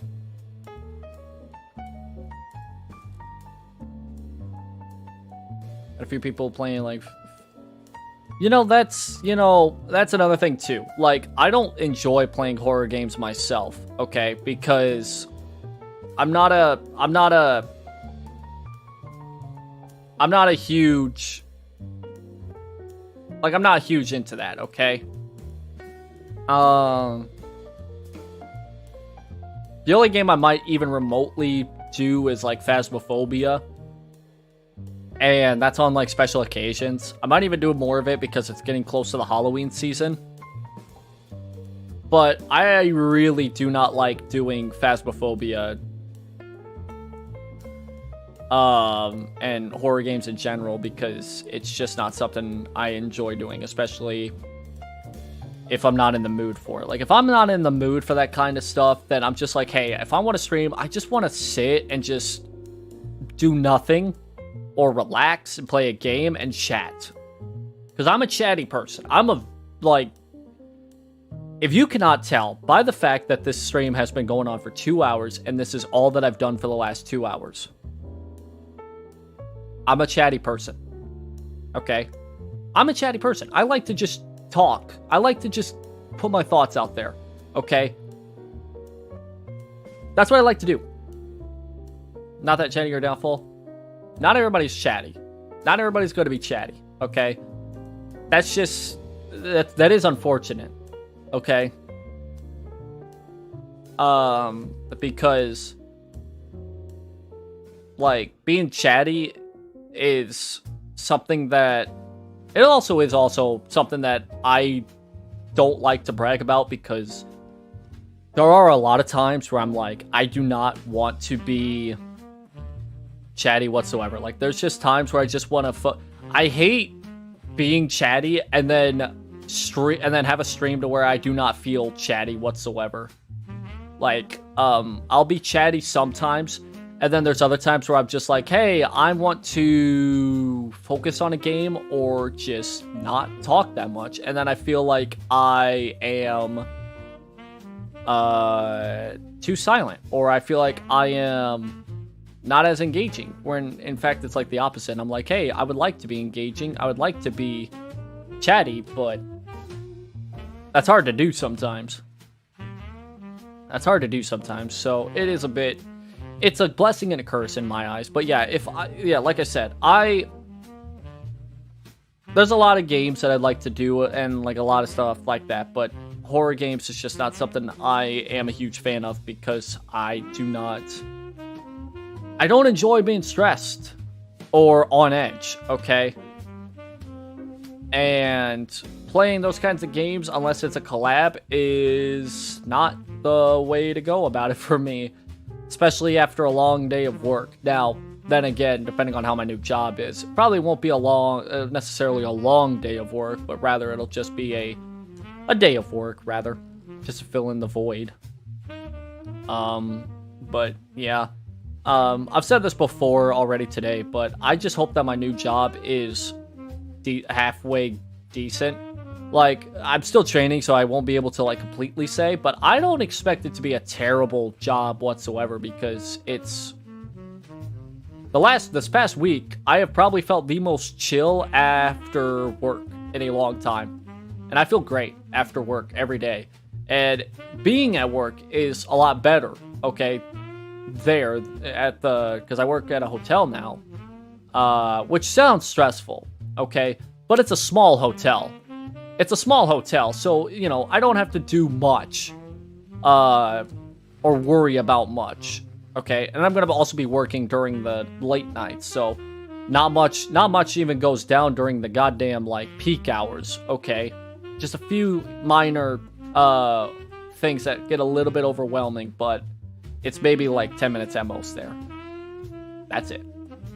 So, that could get a bit overwhelming, but you know what? It is what it is there. But yeah, I hope this kind of just helps me getting back into the thick of things and be able to, like, chillax and stream a bit more often and actually, like, not feel like every other stream is a bad stream. Because I've said this before, but I could have 5 great streams in a row, you know, like, great numbers, fun experiences, you know, engagement was a little bit above average, if that, okay? But one bad stream happens where nothing happens the entire stream, it feels like a waste of time, and the burnout just completely takes over, and it's like, why the fuck did I do that? Why did I stream today? Why do I bother streaming?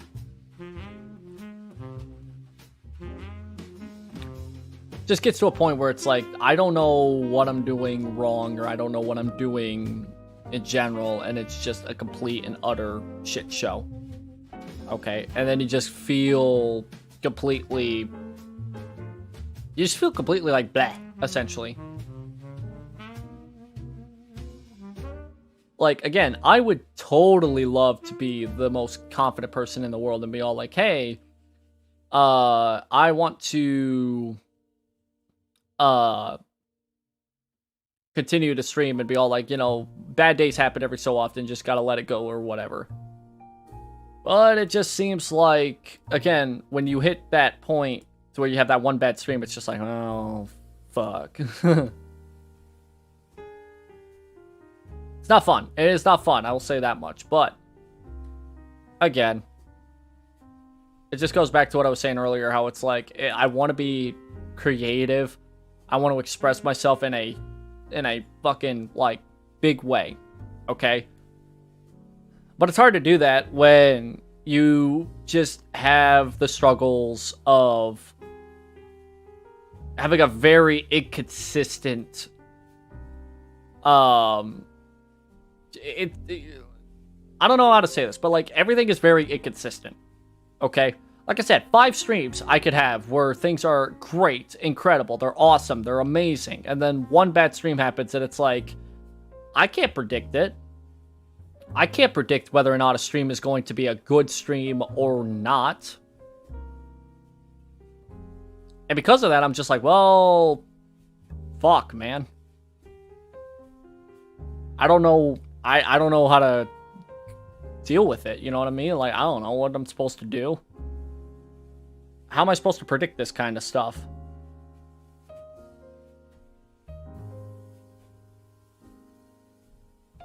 But, I mean, it might just come with, like, more experience, I guess. I don't know. It's kind of fucking nuts. How, I mean, like, I'd say that too. You also gotta realize that Twitch has no discoverability whatsoever. Like, you know, the featured clips and stuff like that, it is a good help, but it also does not help. Like, I'm sorry to say this, but the featured clips and stuff like that, they rarely, if ever, help.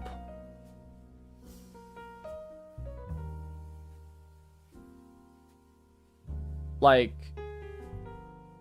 I don't know if I'm doing it wrong or if there's or if it's like another game of being patient, but just saying, it's not really yeah. You hardly look at those. No, I completely understand that.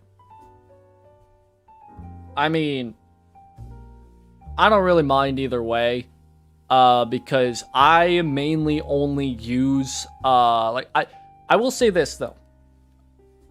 Probably one of my favorite things to do is probably just clip my streams every once in a while, okay? And I will always say that if a stream has 1 or 2 clippable moments at the very least, then I will accept that as a slightly good stream, okay?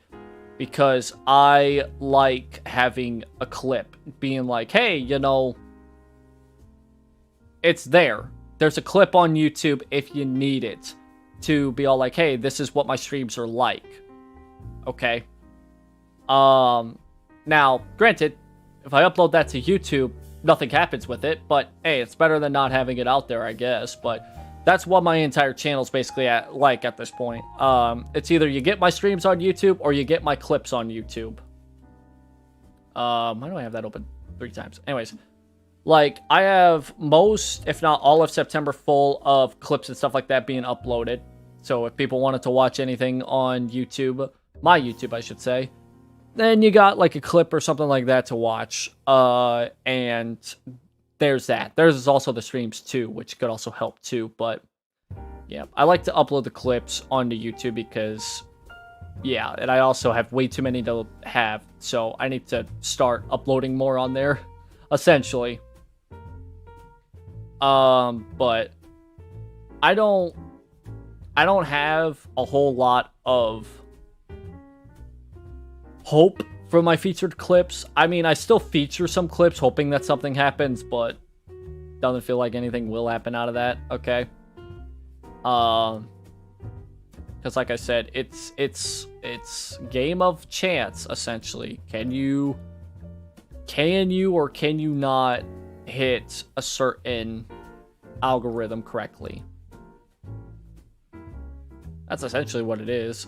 I mean, in the month of August alone, there were 18 views. I had 83 clip views, which I guess is better than nothing, I guess. I mean, I don't know. I'll be happy once, I'll be happy once I see those numbers consistent. I also have not been paid once by my Twitch yet, by my Twitch payouts, which is fun. But then again, that should update here tomorrow. Maybe I'll get something this month or not. I don't know. I don't care. I don't do this for the money. Far from it. Listen, if I tried to do Twitch, if I tried to stream, I should say, and try to make a living out of it, try to be all like, oh, I'm here for, like, trying to get some money out of this, yeah, I would be, like, graduated by now. I'd be graduated and done for, because I'm like, yeah, fuck this, dude. I don't know how people can make a fucking living streaming. I really don't. I never want to ever make content creation a living, because I've always viewed it as something that I want to do on the side, okay? And something that I like to do. That I like to do when I'm, like, passionate about being creative. Okay?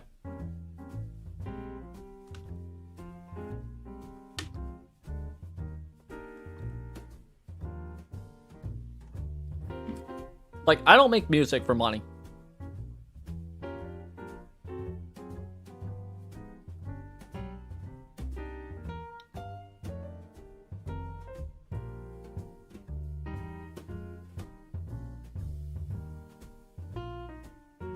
I make music because I love listening to music, okay? So, and because at the same time, too, the reason why I post my music on Spotify and everywhere else, it's not because, oh, I want to make the money for making music. Rather, I do it because it is the most easiest way for me to listen to my music without having to go through the process of uploading the downloaded files onto Spotify and listening to them as a local file. It is much easier for me to just say, fuck it, I'll spend 99 cents for it to go on Spotify in like a week's time. Because, like I said, it's only like, since it's not even like $1 or something like that. Or, I mean, it is $1, but, you know, barely under $1. I don't know. Since it's like not that expensive, it's like, if I don't get anything out of it, who the fuck cares? Like, I mean, I just want to listen to it on Spotify, but I don't want to, like, upload it as a local file because it's very inconsistent. Okay, if anybody has ever tried to upload a local file onto Spotify, it is anything but smooth and consistent. Okay, because not only do you need Spotify Premium for that, which continues to grow, and it's annoying because I really don't want to spend that much money for it, but I also don't want to... I'm not a huge fan of YouTube Music because of how inconsistent the music volume is. Okay, like... I'll talk about that here in a second. I'm gonna get on that ramble here. I might as well, right? But anyways. You don't even need Spotify Premium, to be honest, but you kind of do at the same time if you want to listen to it on the phone, essentially. But I never listen to Spotify on my computer. I never do, because, let's AFK for a bit. No worries. Anyways. I never listen to Spotify on my computer. It's always on my phone. If I ever want to listen to music, it is on YouTube, but I don't enjoy listening to music on YouTube, to be honest.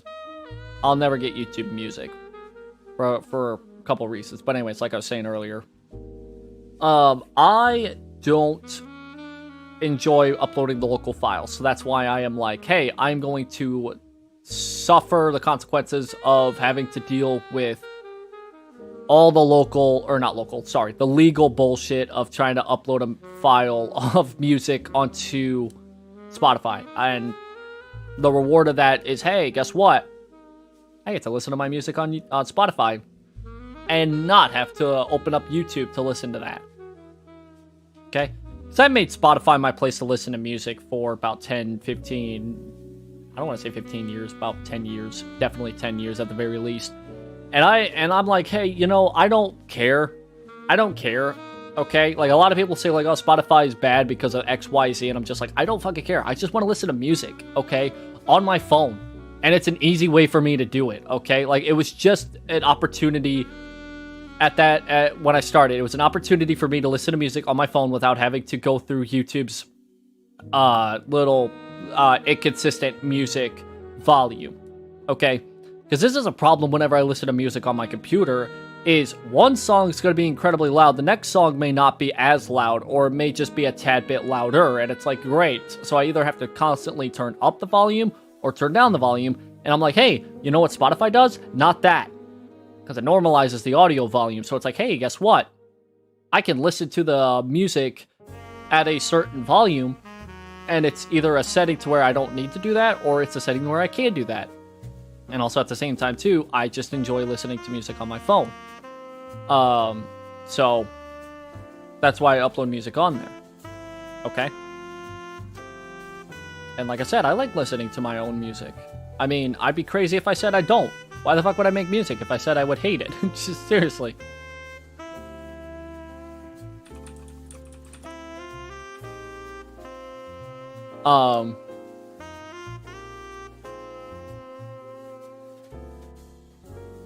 Trying to think of, I was trying to think of but yeah, I don't make music, or I don't make videos, I don't stream, I don't do any of this to make money.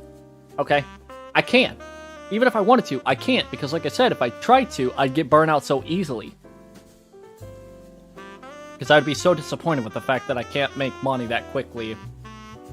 Because, you know, when you don't have an audience, especially one that is... especially an audience that'll simp for you, like a lot of other streamers have.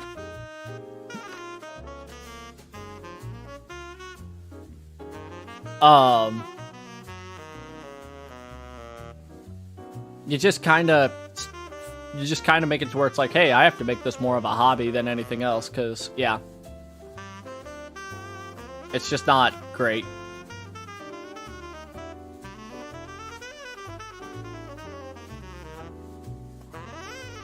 It's just...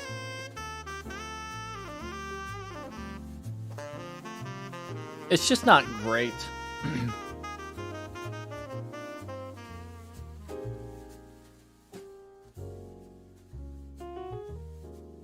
And also at the same time, too, okay, with how inconsistent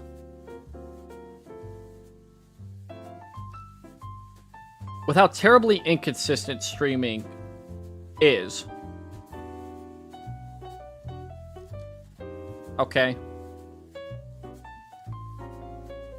you can make a lot of money being a content creator. But it is anything but stable. And I'm not all about that life, okay?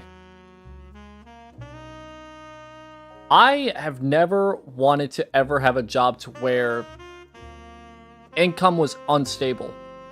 And I had to basically guess how much money I was getting put into the bank account. Okay?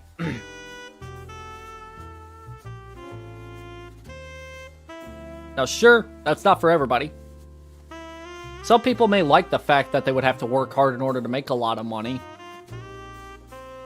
Those people are also masochists, but, you know, we'll just leave it at that. But, yeah, I always see streaming and content creation as just a little bonus, if you will. I said, yeah, you could probably make a lot of money being a content creator and stuff like that. No doubt, a lot of the big-time content creators, not just VTubers, but just overall, no doubt they're probably making like 6 figures. Yeah, at their peak. At their peak. Okay? But that's not going to last. That's not going to be consistent. Okay? Like, that is literally just like a shot in the arm in their bank. Okay? But that's not going to be, like, every month. That's not going to be, like, for years. That's just going to... I mean, it can be if they're desperate. Okay, and yeah. But you can't really expect to make a lot of money that quickly. Especially with how unstable content creation is as a whole. So, again... I can't focus on this as a full-time thing. I would be crazy if I went with that direction. To get paid $3 an hour plus tips. Tips are good. I'd rather not get paid. I'd rather get paid $12 an hour, even though it is.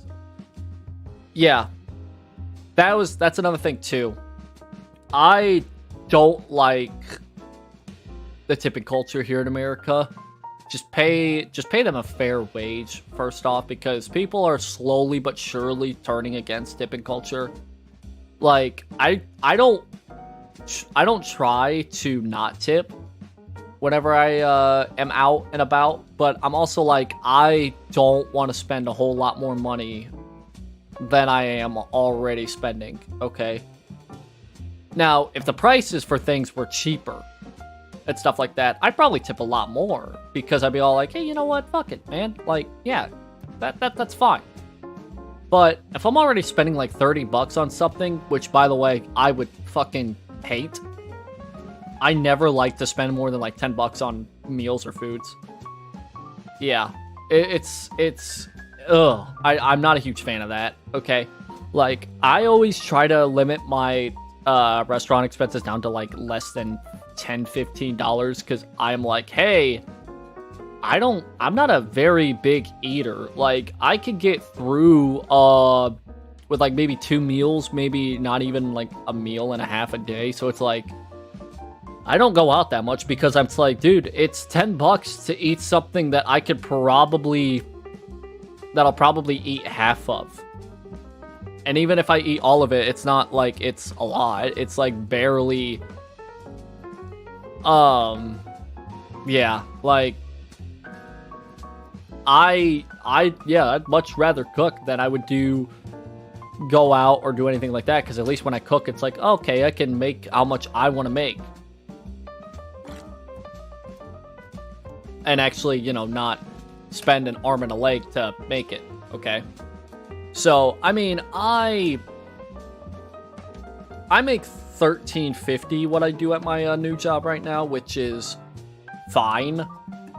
I mean, I was making a lot more last year, but that, like I said, that job that I was at last year, I was only gonna be there for 6 months, so I kind of had to roll with the money that I was making, which was, you know, again, a lot, but I wasn't gonna be able to make that consistently after 6 months. So it was what it was, essentially. And I made $14, I think, when I was at the gas station, which was my last job. My last, like, somewhat job that I had, because I was only there for like 2 months because I hated it. I already talked about this, but never again will I work retail or fast food. Never again will I do that, because those last 2 years, it made me hate working both those kinds of jobs. So, yeah. I may be making just a little bit less now, but I'm also working just a little bit more too, so it kind of evens out. To the point where I'm like, I'll probably make slightly more, if not the same, as I was making a couple months ago. So I'm not gonna complain too much, especially if the job is like, hey, the job that I have now, I should say, it's like, hey, we're not gonna, you know, be that strict or tough on you at the moment. That's at least how I felt the first week that I was working there. But yeah, I'm not a fan of the tipping culture whatsoever. And I don't know. I hate putting myself into the situations that these workers have to go through, like the ones that are like up front and stuff like that. Yeah, I'm not a huge fan of that. Like, if you have to rely on tips to survive, that is seriously unstable. And it's like, I am not doing that. I am not. Feel so outdated now to rely on customers. That and the fact that it's like, it's shady. It is so shady. It's so shitty. It's again, what it should be is tips should be an added bonus. Okay? Tips should be the same way as when you're streaming, okay? When you're streaming, anything you make out of it should be like a bonus. Okay, on top of what you already are making.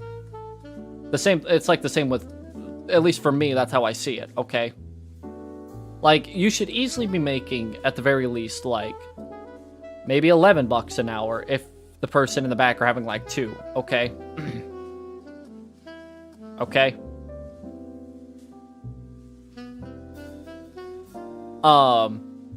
But, yeah, it should be a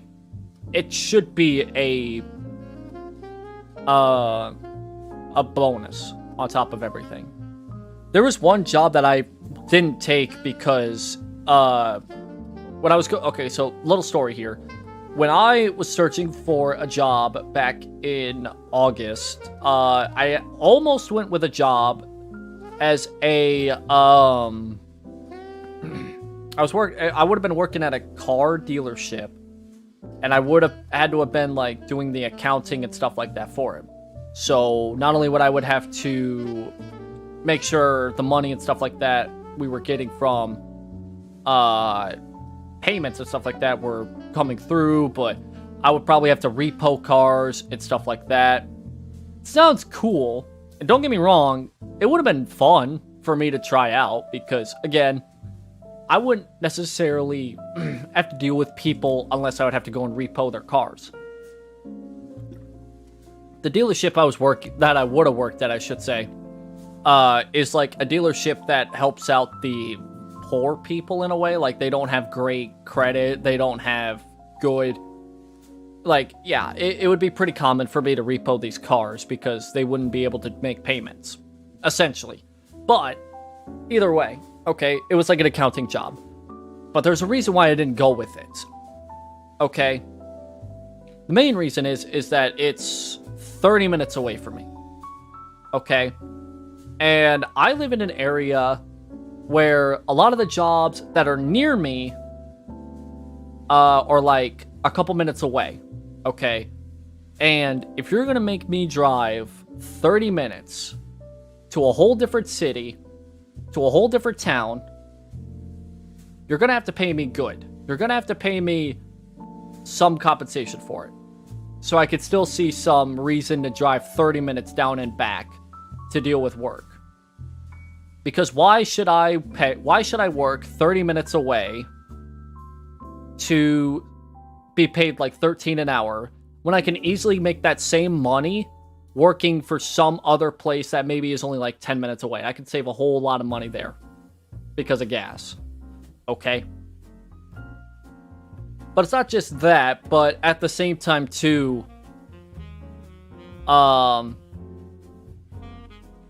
they were not paying good. They were not paying good.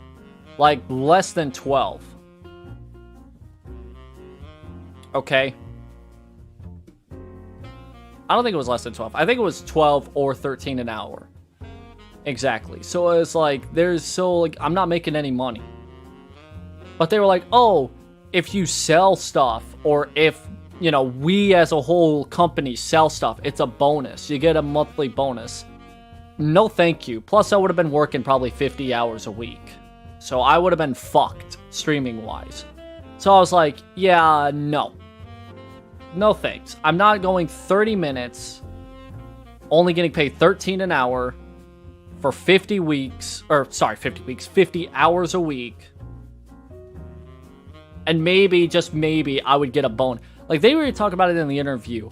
It's like, oh, well, we pay 13 an hour, but the bonuses and stuff like that you make it sound like it's, or, you know, realistically, not sound, but make it realistically like 15 or something like that an hour. No. No.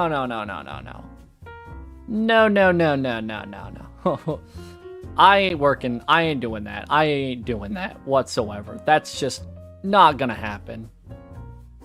I'll gladly search somewhere else. And I'm glad I did. Now, yeah, trying to take a little nap. Oh, no worries. So, anyways, I was really hoping I would, because there was one other job that I was like super close to getting, and that was at a bank, being a teller, because that was like something I thought would kind of be fun. Because like I said, I was trying to look for a job that wasn't retail or fast food. Probably even, you know, the same with restaurant too. I don't know. I've never really like, because of me playing Cooking Simulator. Ooh, thank you, Dreamer, for gifting that sub. Very much appreciated. Trying to see if text-to-speech is going to do anything. Teller banking does sound. I thought so too. Okay. Very much appreciated for that sub, gifted sub, by the way. But anyways, I was like, you know, there's a bank that's like less than 5 minutes away from me. Why not? You know, I've never done telling, but I've worked with money throughout my entire life, essentially. So I have more than enough experience working with cash handling. So why not? And I went in, and I was like, okay, so what's the deal here? You know? Well, what's the deal? What do we got? So, well, we have the best benefits, obviously, because it's a bank. And it paid 16 an hour, I think. 16 or 17 an hour. I want to say 16. So I was like, hey, you know, fuck. That's good. For like 5 minutes away, not even. It's like, I'll take that. there was like nothing, there was no red flags to me. Like, I was like, hey, you know what? That's fine. I'll do whatever. They just never got back with me. That's the thing, too. So it's like, that would have been great. That would have been great to have, because I would have been working in the morning, so I would have come home and I would have been working, or streaming, I should say, in the afternoons. But, yeah, they just never got back with me, which sucks, but it is what it is. You know, like, I was like, sucks, but then I found the job that I'm working at now, which is the hotel, which is about 10 minutes away from me, and I am making $13.50 there, which is not bad. You know, it's not bad, because where I was last working at the gas station, it was like the same. It was like the same 10 minutes, 15 minutes away, and I was making 50 cents more an hour, but I also wasn't working a lot there. So that was the thing. So if I'm working more hours, I'm making more money. I'm probably going to be working 40 hours at the most a week, but I don't see that as a problem, because it's something that it's something new. And I haven't had any issues with it the last week, so I've been enjoying it more than any of the other jobs that I've had so far. So that's why I'm hoping that once I start working the nights again, overnights, and I can start consistently working there, I'll probably more than likely kind of consistently stream in the mornings and kind of just be like, hey, I'm enjoying myself. I'm hoping.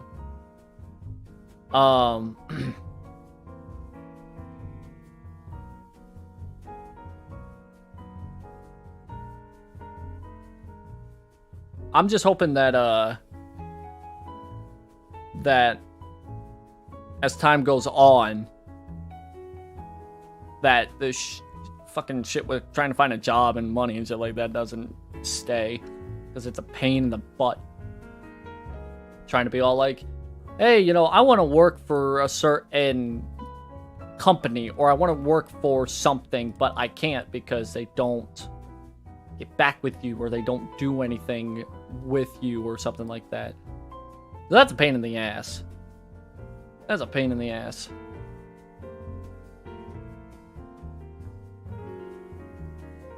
Talk about upselling and all that. God. Oh, man. Let me tell you. There is one skill that I am not good at.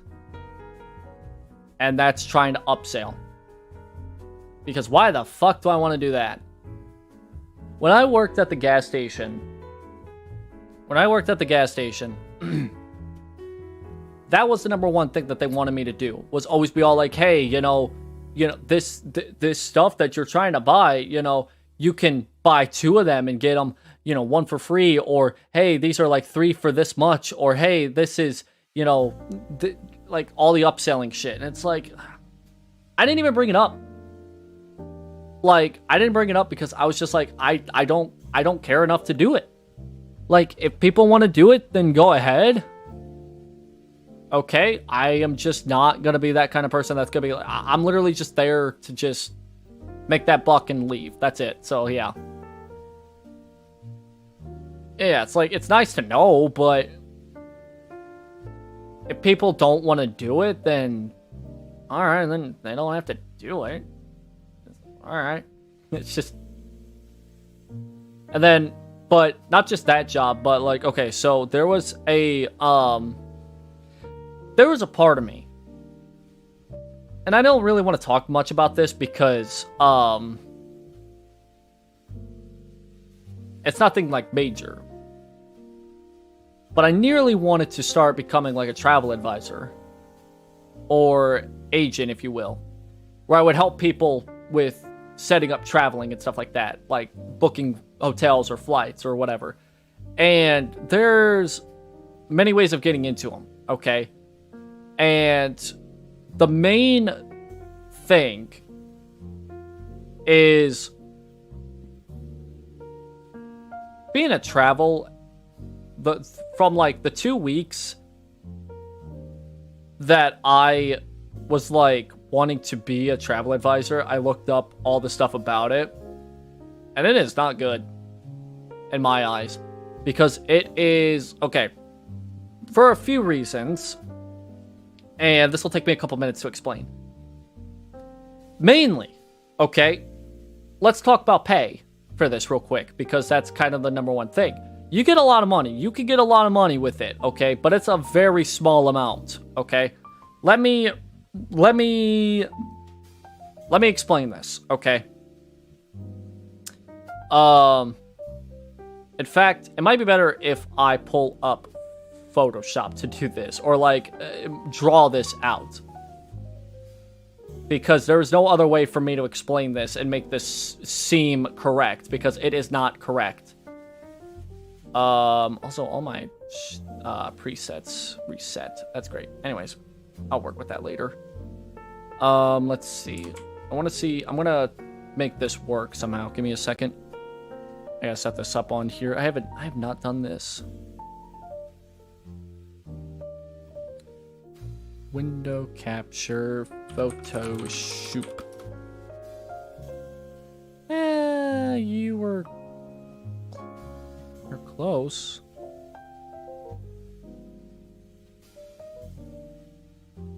Why is that the wrong one?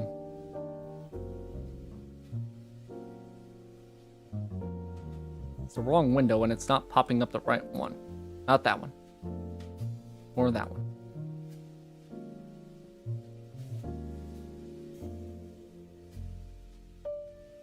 That's not going to pop up the way that I want it to, is it?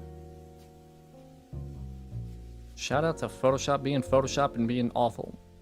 What if I game capture it?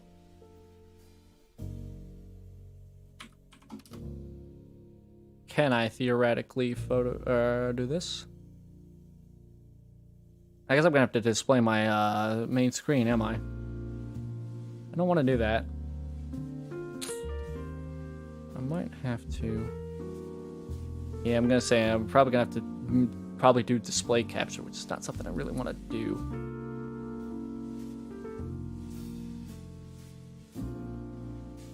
I gotta resize it to fit the actual damn thing.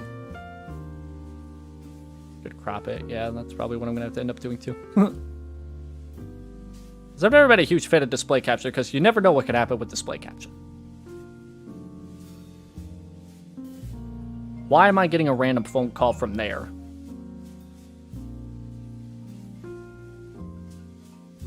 Bruh. Go. Well, I've been called twice on this stream. From random people. Alright, let me bring it to here. Alright.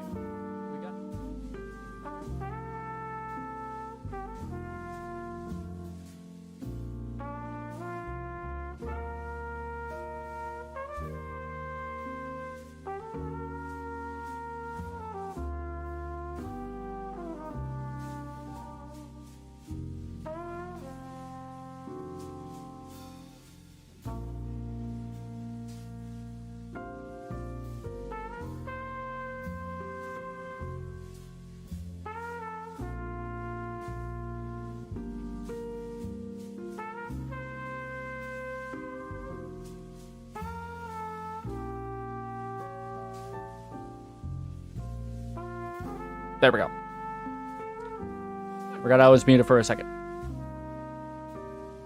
Because I forgot my microphone for some reason does not. Hold on, let me actually add that in.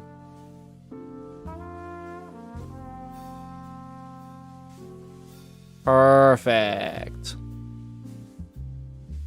There we go. That's why I added that in. Yo, Cupcake. Thank you for the raid. Thank you for the raid, girl. Saw you were doing Roblox earlier. Hope that went well. I've been doing nothing but chatting the last few hours. I literally just pulled this up because I was going to explain something.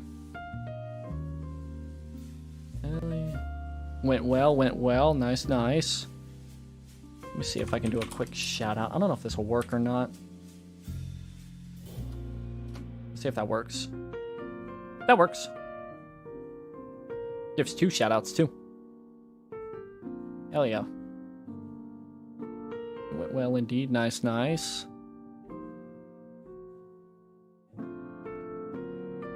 hearing me double? How are you hearing me double? I had the microphone muted on the other one. Is there something that's wrong with my thing? Oh, fine. Are you hearing fine? I don't even know. Oh, now it's good? Okay. You had me worried for a second. I was like, oh god. I hope I had my microphones. Gotta go. Ain't no worries. Thank you for stopping by as always. Okay. Toodles. Thank you for the read as always. Anyways. So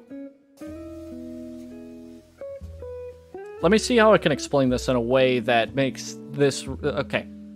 So when I talk about this, remember that there's a reason why there's not a lot of travel advisors. Okay.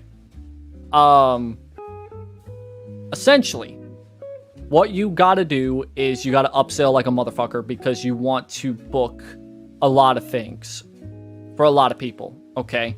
Because the more money you theoretically can upsell, the more money you get. Because like I said, this is not... You can't be stable doing this kind of stuff, okay? Because it's all depending on sales. So here we go. So let's say you... Let me turn that down just a little bit more. Let's say you...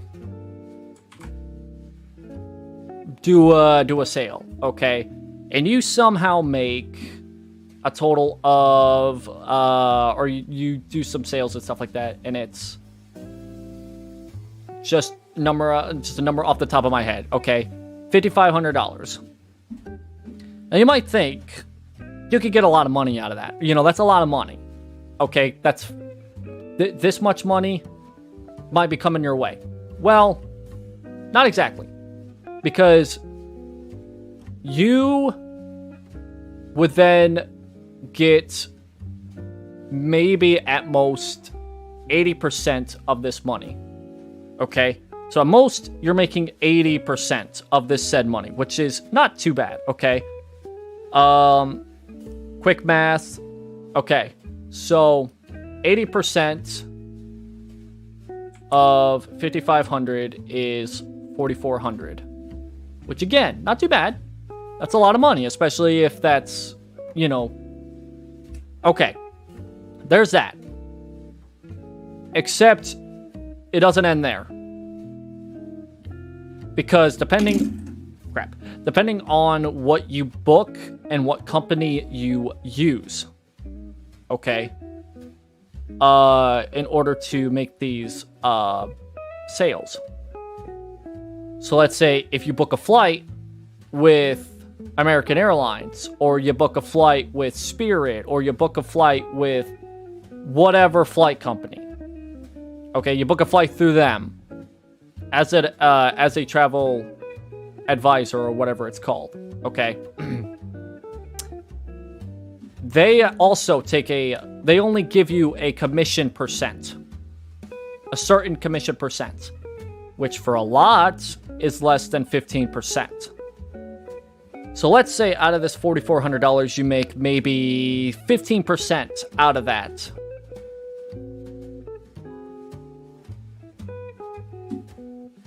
There you go. So if you do a sale that's $5,500, you're only getting $660 out of it. And that's if you... And that's if the place you book or the thing you book with, like, let's say if it's... There's certain companies that take upward... That only give out, I should say, only give out 0.1% of your initial 80% of this, okay? Depending on the company that you work with, okay? But the worst part about that is you're not making this money immediately, the $660. Okay? You're only making this money when the trip is over. So if, for example, you book this trip and stuff like that for this family, and their vacation doesn't end until, like, let's say summer of next year, like June of 2024. You're not seeing this money. You're not seeing the $660 till June of 2024. Even if you booked it, let's say, like, right now. Like, let's say if you're like, hey, you know, thank you for booking with all this, blah, blah, blah. You get all this information. You send all that shit, okay? And they booked it out until, like, their vacation is done June 2024. You're not seeing this money till June 2024. So guess what? You are not making any money for, like, a year, half a year at the very least. That's why I was not a travel advisor. It is nothing but a pain in the butt. Because again, all you got to do is upsell. Because you're not making any money unless you're upselling like a motherfucker. That ain't for me, dog. That is just not for me whatsoever. Like, no, I'm sorry. That's not going to happen. At all. That's not happening. It's fun. It might be fun, but it's not great for money at all. So that's why I never, like, focused on that.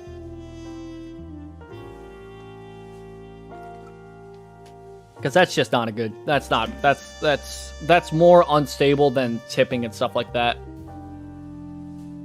That is way more unstable than just, you know, working somewhere where you have to rely on tips to survive.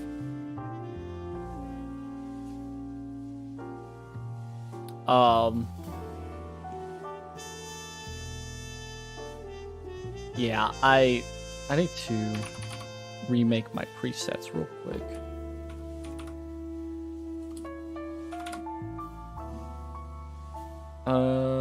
Can I make that transparent? Thank you. Nope.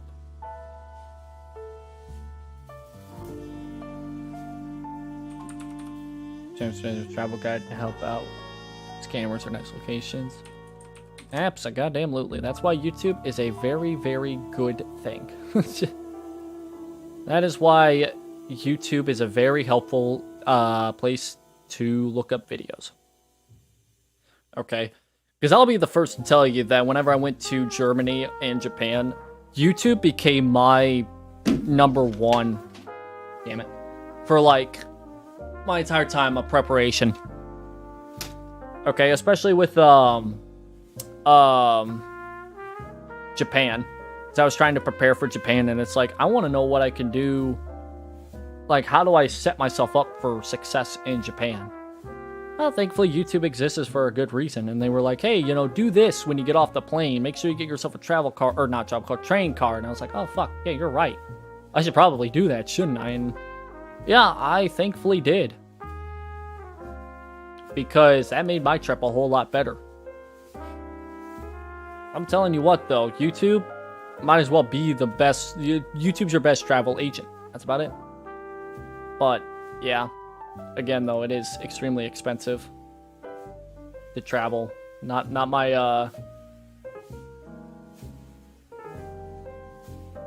I wish traveling was cheap. If traveling was cheap, man, I'd do it all the time. You would never see me stream. You would always see me doing something outside the world. The only places you want to go outside the US, Japan, and Egypt. Egypt's another place, too, that actually sounds really good. I mean, pyramids, hell yeah. There's a lot of, like, the town, the capital looks really nice. I could definitely see, yeah, Egypt would definitely be a nice place to visit.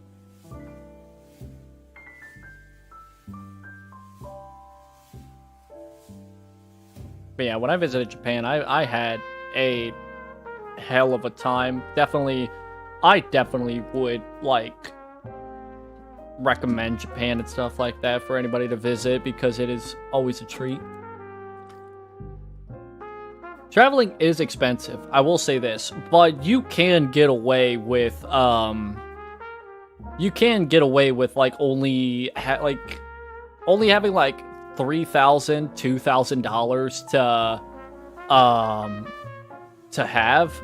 You can get away with it. I don't recommend it, obviously, but that's how I was able to survive. I only spent like $2,000 at most. I don't think I spent much more than that when I was in Japan. Like I think I might have been a bit on the cheap side of things, but also Japan's pretty cheap itself, so you're not really spending a whole lot of money in Japan, especially with how cheap it can be. But it's nice. It's a nice little place to be. Enjoy Osaka and stuff like that. That'd be cool to see huge man-made pyramids up close. Yeah, no doubt about that. No doubt. Always an absolute treat to see stuff like the pyramids and such. I also really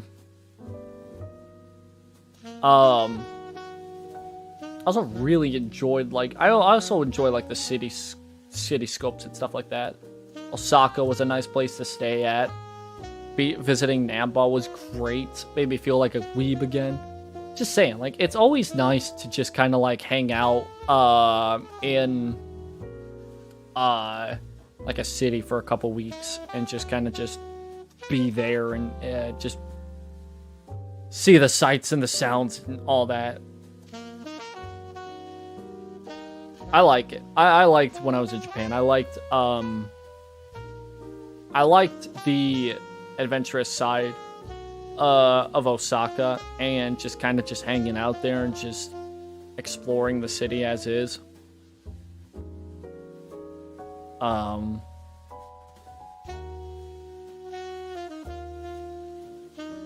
Living paycheck to paycheck. Oh yeah.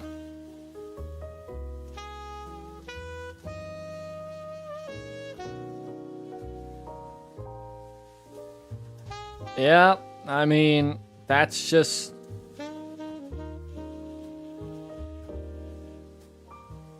how life is right now, unfortunately.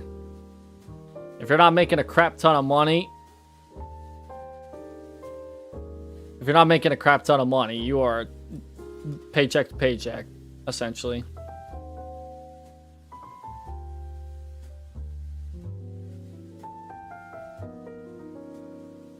And it doesn't help that living paycheck to paycheck, you're already like barely living all like, yeah, it's a pain. It's a pain in the butt. But I mean, it's just, that's the unfortunate side of things. That's just the unfortunate life right now. You know what's crazy is I've been talking for like 2 hours. Almost 3 hours, actually. I figured I was gonna like pop on Rocket League or something like that, but I've just kind of like, I haven't stopped. Like, there's just topics that come up and I'm just like, oh fuck, you know, like, and then I just talk. American dream. You have to be asleep to live, or to believe it. You know what? That is very much true. American dream has dead.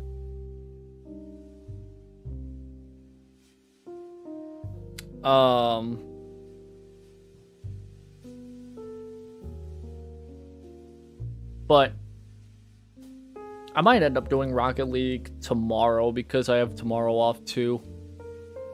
I was gonna do Rocket League today, but I also just feel like, just talking. Thought about college, but like none of them appealed to. You know what? I don't blame you one bit, because I haven't gone to college. Because first off, the main reason is because I have no idea what the fuck I want to do. If I went to college, I would be so lost. Like, if you told me right now that I was going to college, I'd be like, I don't know what for. I don't know what I was going to do. Like, I would be spending like 3 years of my life, 4 years of my life being like, I don't know what I'm doing. I don't know what I'm like studying for.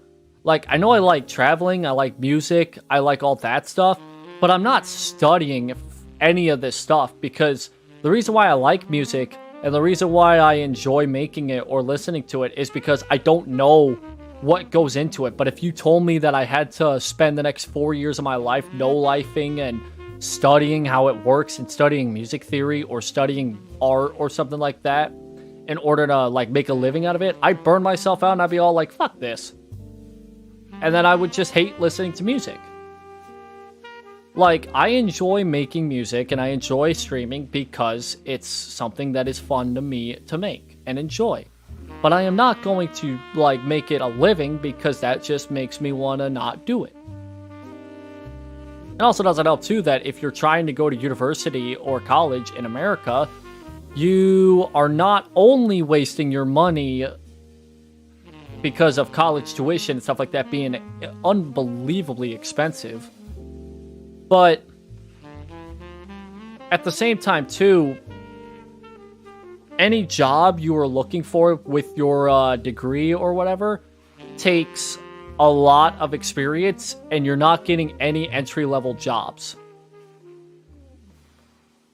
You gotta turn everything you're passionate about into a career, as they say. So they can stuff it. They can stuff it. Because there's no reason for me to want to turn something into a career when I know I'm just gonna hate it. Like, y'all remember, I should say y'all remember. Rather, y'all know that the reason why a lot of people like PewDiePie and a lot of big-time VTubers from like 15 years ago are quitting now, it's because they turned it into a career and then they started to hate it because they had to keep up with the trends and do stuff they didn't want to do because of it being a career. If I had to turn music into a career, I would hate it within 10 years' time, and I would never want to listen to music again. If I had to turn traveling into a career, I might hate it. I might actually hate traveling if I turn it into a career, because I wouldn't be traveling because I'm passionate about it, but because I have to, because, oh, if I don't, then I lose money. But then again, I feel like traveling would be the one and only exception. Because it's traveling. Dude, everybody wants to travel. Everybody wants to... I'd be like in a situation where I feel like people would be jealous. Because I'm jealous of people who can travel for a living. If I could be one of them, I'd do it. You know? I would love to travel for a living, even if it's not the greatest in terms of making the money. Like, yeah, if you told me I could make some money going over to Japan or going over to, I don't care where, just send me to fucking China, send me to Egypt, send me to South Africa, Madagascar, Brazil, I'd be like, oh, fuck, I don't care. I would like, I don't care if the pay is not that great. Just, you know, if it's somewhat paid for and I can make a little bit of a living out of it. Oh, fuck it. I don't care. I'll do it. I'll go and I'll make a living doing that kind of stuff. That's fine. But like, if it's like making music, it's like, oh my god, I'd be so annoyed. I'd be so done. I'd be so frustrated. It'd be insane. Only been to states next to you because of casinos, and that's it. I mean, in terms of like countrywide work or travels, I should say. I went to Niagara Falls, but I was very little. I don't remember much of it.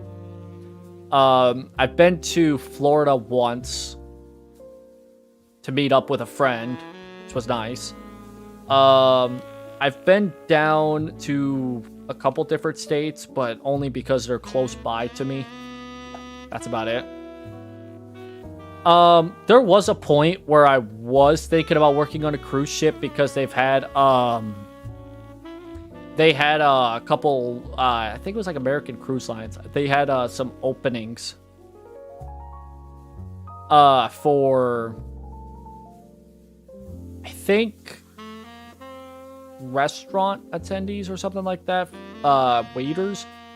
Either way, I would have been working on a cruise line. Okay.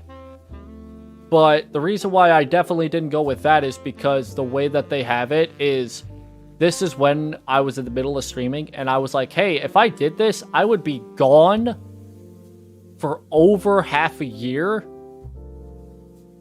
And I don't know. That didn't sit well with me. It just didn't sit well with me. Like, I don't mind traveling, but I'm also like, yeah, but because I've been streaming for 2 years, I've gotten to the point where it's, you know, I really want to consistently do this. And not be gone for like 6 months and be all like, hey, yeah, went to Vegas, lost $1,500. Yeah, no, you would not pay me enough money to go to Vegas unless you're paying me for unless you're paying me to use the slot machines. I ain't never going to Vegas. That shit's fucked up, bruh. I ain't ever going to Vegas. You can't tell me to go to Vegas.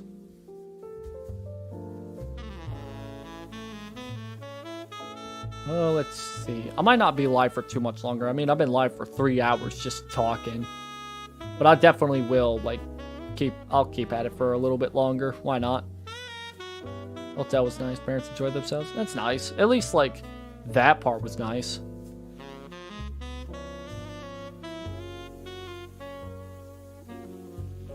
As long as it was still, like, halfway decent, then, you know, more, you know, that's fine. It's just, you know, losing $1,500, yeah, not so much.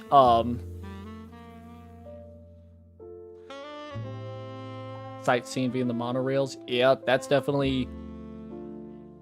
That's the thing, too, is, like, when I was in Japan, I had the opportunity, not the opportunity, but I knew I could do some slots and gambling and stuff like that, but I was like, Like, I am not losing this much money on something that's probably going to give me nothing in return. You know what I mean?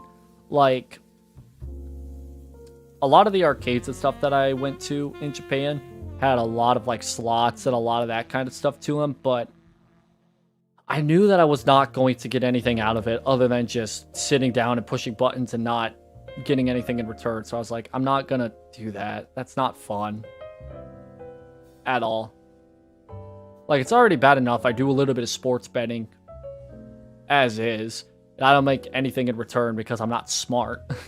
Like, that's the thing, too, is I'm not smart when it comes to sports betting whatsoever. Like, you feel like you are smart about sports, and then you start betting on them, and then it's like, wow, I am more dumb than I anticipated when it comes to sports. There's so many factors that go into it. It's like, slots are fun, only take 200 with me in casinos, don't touch the ATM. You basically got to tape up. It should be illegal for casinos to have ATMs inside of them. It should be illegal for casinos to have ATMs inside of them, because that's just asking for nothing but trouble. When I think of the Sunday games, I was literally going to talk about them at one point during the stream, but I just got, like, so invested in, like, other topics that I was just like, I couldn't really talk about them. And at the same time, too, I was, like, trying to hold back because I said this Friday, but, you know, football is a huge passion of mine. And I'm, like, not necessarily wanting to, like, heard of it. But, yeah, I did watch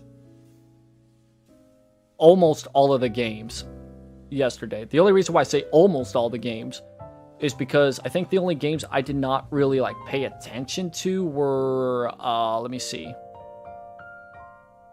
Actually, no, I did watch all the games. Don't keep up with sports. I'll say this. Since a Sunday night game was talked about with the Giants and Cowboys, I watched that entire game from start to finish, and it might have been one of the worst games I've ever watched in my entire life. Good Lord, I am so excited for football this season, but that was not a good reason why. The fucking Cowboys just went in and did absolutely nothing and still just destroyed the Giants 40-0.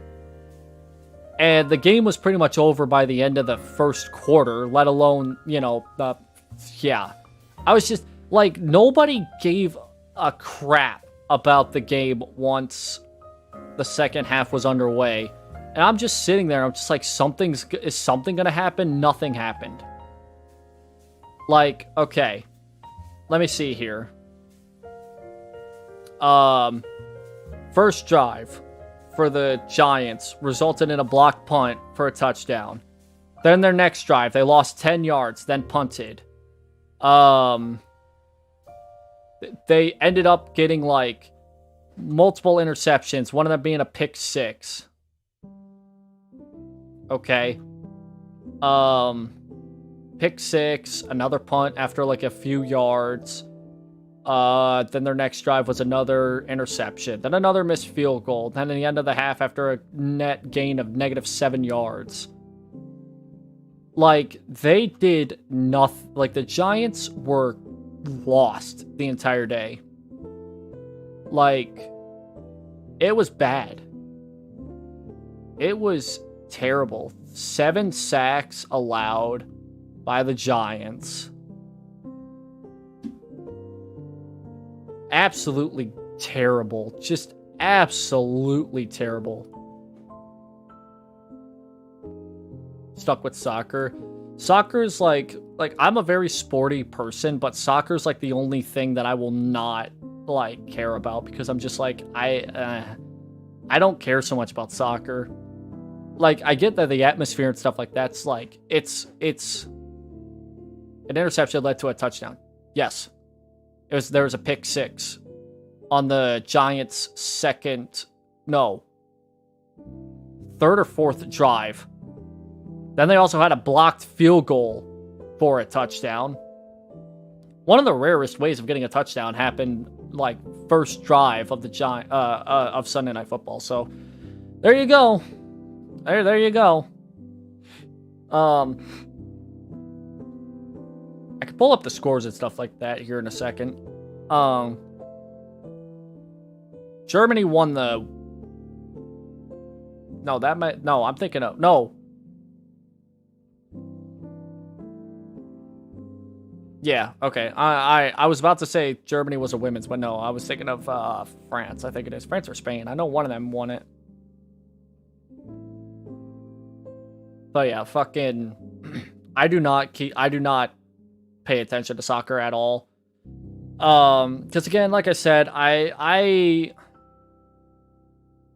would not be able to keep up with, or not keep up. I would not be able to watch a game. I would not be able to. Because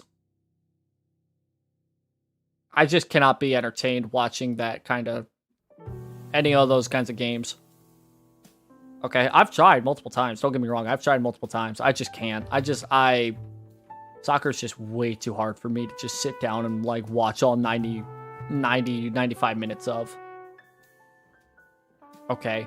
Especially because the games are always like, hey, here's at least 90 minutes of two teams kicking the ball back and forth, up and down the pitch, but the final score is 0-0. At least with baseball, there may be like 1 or 2 home runs a game, or a couple runs. Not home runs, but just runs, okay? But like, oh my god, with soccer, since most games are 0-0, it's like, I tune out so easily, because it's like, it's just not my thing. I like action. If I went to a soccer game, I know it would be different. Like, I'm not against going to a soccer game. I would definitely do that. But it's also because I grew up as an American, so, you know, that's not our sport. At all. But yeah, like, it's definitely not my thing. Different vibes for sure. Absolutely. Absolutely. Like, soccer's the kind of sport that is obviously, like, it's the kind of sport that you want to go to for, like, the main games. Like, you want to be in the stadiums for those. For soccer, you want to be in the stadiums. You want to be there live, because that's the experience, okay?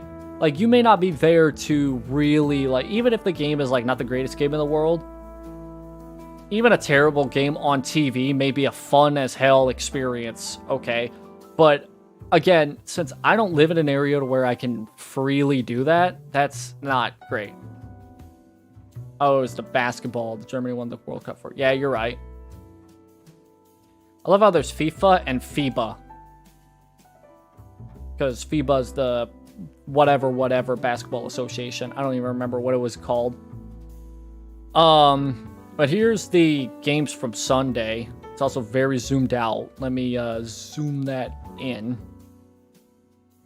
There's Thursday. I already talked about Thursday. But yeah, I watched all these games, and I have a lot of opinions on a lot of these games, okay?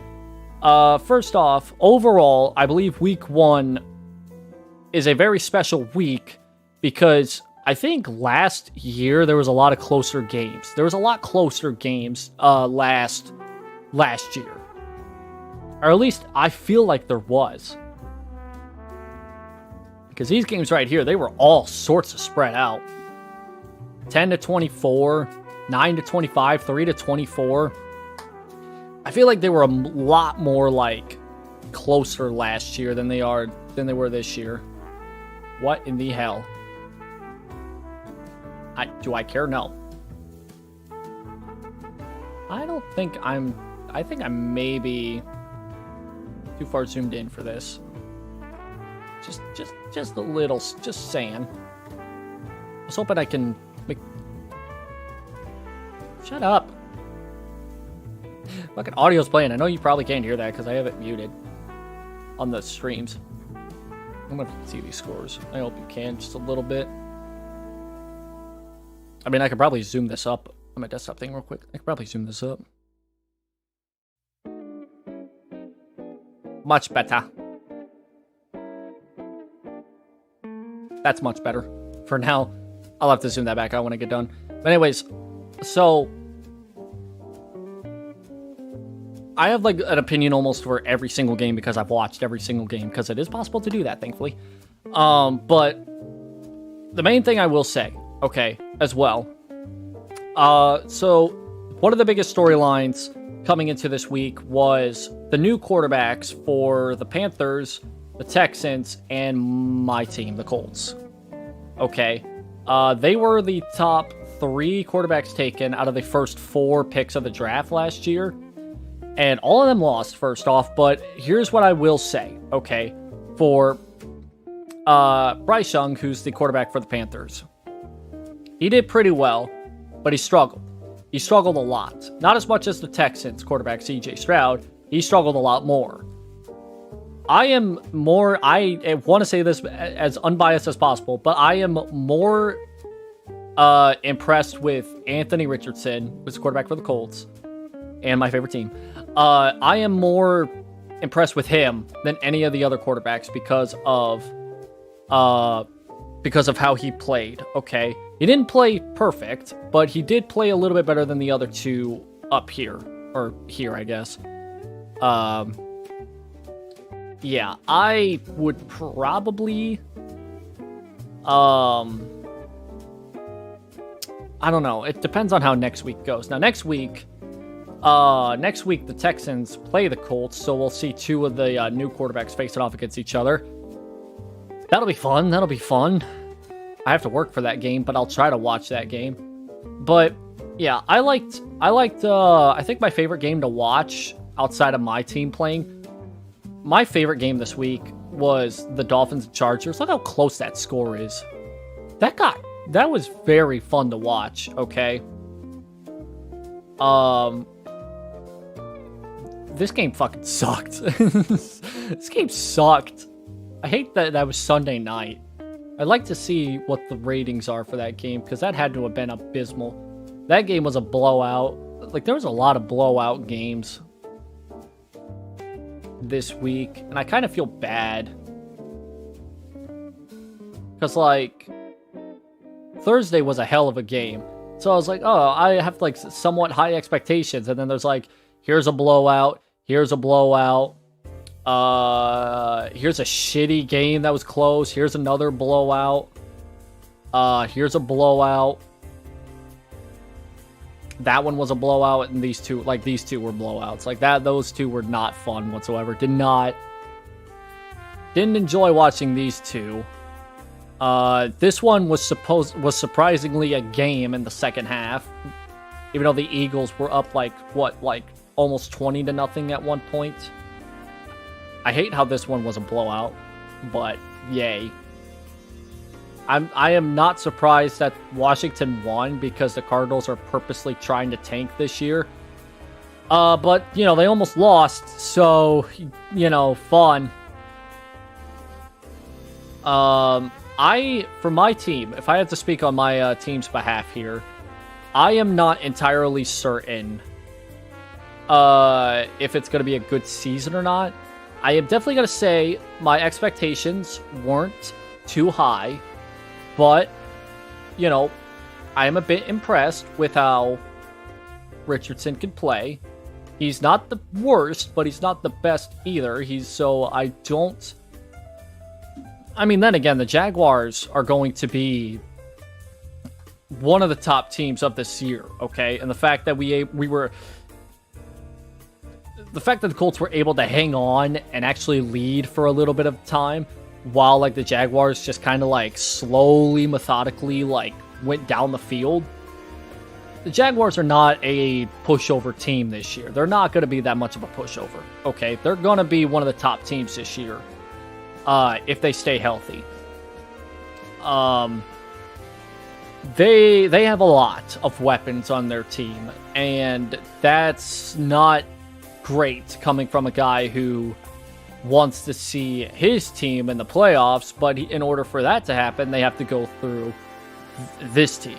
That's not great. Okay. If the Colts could stay healthy, they might be in contention for a wild card, but I don't expect them to make it to the playoffs this year. I want them to, but I really don't. I don't know how the hell we're going to win the AFC South if the Jaguars stay as healthy as they are. That's just how I see it, and I am not confident that it's going to be a playoff year this year for the Colts, but yeah. The Texans, I don't have much high hopes for because they are in a rebuilding year. It feels like they have two very, very big rookies in their in terms of their positions, which is their head coach and their quarterback. Two rookies in those two spots. They're not going to be in a great spot, okay, this year. I could kind of say the same thing with the Panthers too, but Frank Reich is also a very experienced coach, so I don't know. Titans, well, I'm glad that they lost yesterday because they're going to be another team that I want to make sure stays in the losing category for the next couple weeks. Let me look at the schedule for next week, though. Not week 1, week 2. Let me scoop this over here. So there's the schedule for this week. This Thursday night game, the Eagles are gonna just decimate the Vikings, I believe. There's no way they're not. If they fucking lose this game, I'm gonna feel so fucking sorry for the Eagles. Let's see. Packers and Falcons. That'll be a halfway decent game, I believe. I should scroll up for that. I don't expect that game to be a blowout, but I also didn't expect the Browns and Bengals to be a blowout when it was. Raiders and Bills. That one will be a Bills blowout, I believe. I haven't seen what they do. They play later today, so I don't know about that. Ravens and Bengals. That'll probably be a Ravens blowout, in my opinion. Seahawks, Lions, that's going to be a good game, but I think the Lions are going to win. This game I'm looking forward to the most because this shows the two new quarterbacks facing off against one another. That'll be a game that I would like to watch. I'll be at work for that, though, so bleh. This game will probably be a fucking Kansas City blowout. I hope. I'm praying on that because I don't want the Jaguars to win that game. The last thing I want is for the Jaguars and the Titans. I need them to lose their games next week. And if the Colts can win against the Texans, then they'll be placed number 1 in the AFC South. And I'll be kindly asking the NFL to stop the count right there. Bears and the Buccaneers, probably Buccaneers. That'll be a shitty game. If I'm honest, that'll be a shitty game. Chargers and Titans, probably a shitty game, but maybe the Chargers will pull it out, maybe.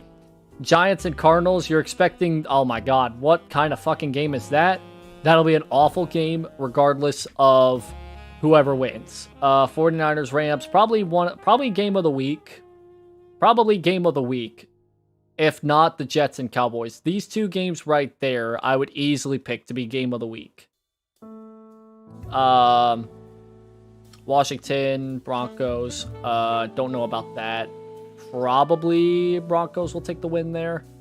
Dolphins will win against the Patriots. And then Monday, I see the Saints and Saints and Browns. Those two will win their games next week. So, yeah, that's my couple day spiel on football, because I like football and I sometimes regret liking football because of how much it disappoints me every year. So, yay. I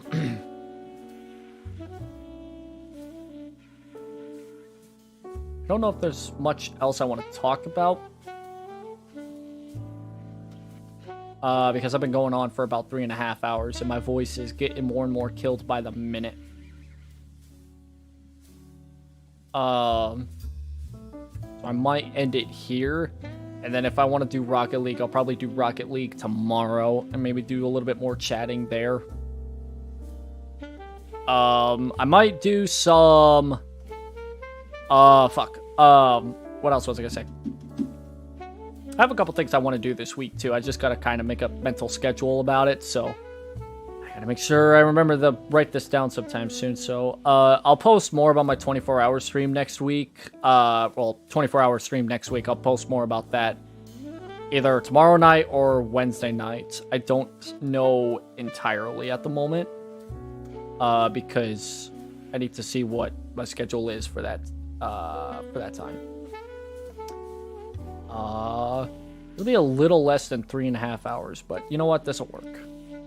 I mean, compared to the last couple streams that I've had where I barely talked for 2 hours, let's, take this as a win. So yeah, I'll end it here. I'll be back on probably tomorrow afternoon, probably same time, maybe a little later. Don't know yet. That's about it. I will be back tomorrow. Take care, everybody, and good night.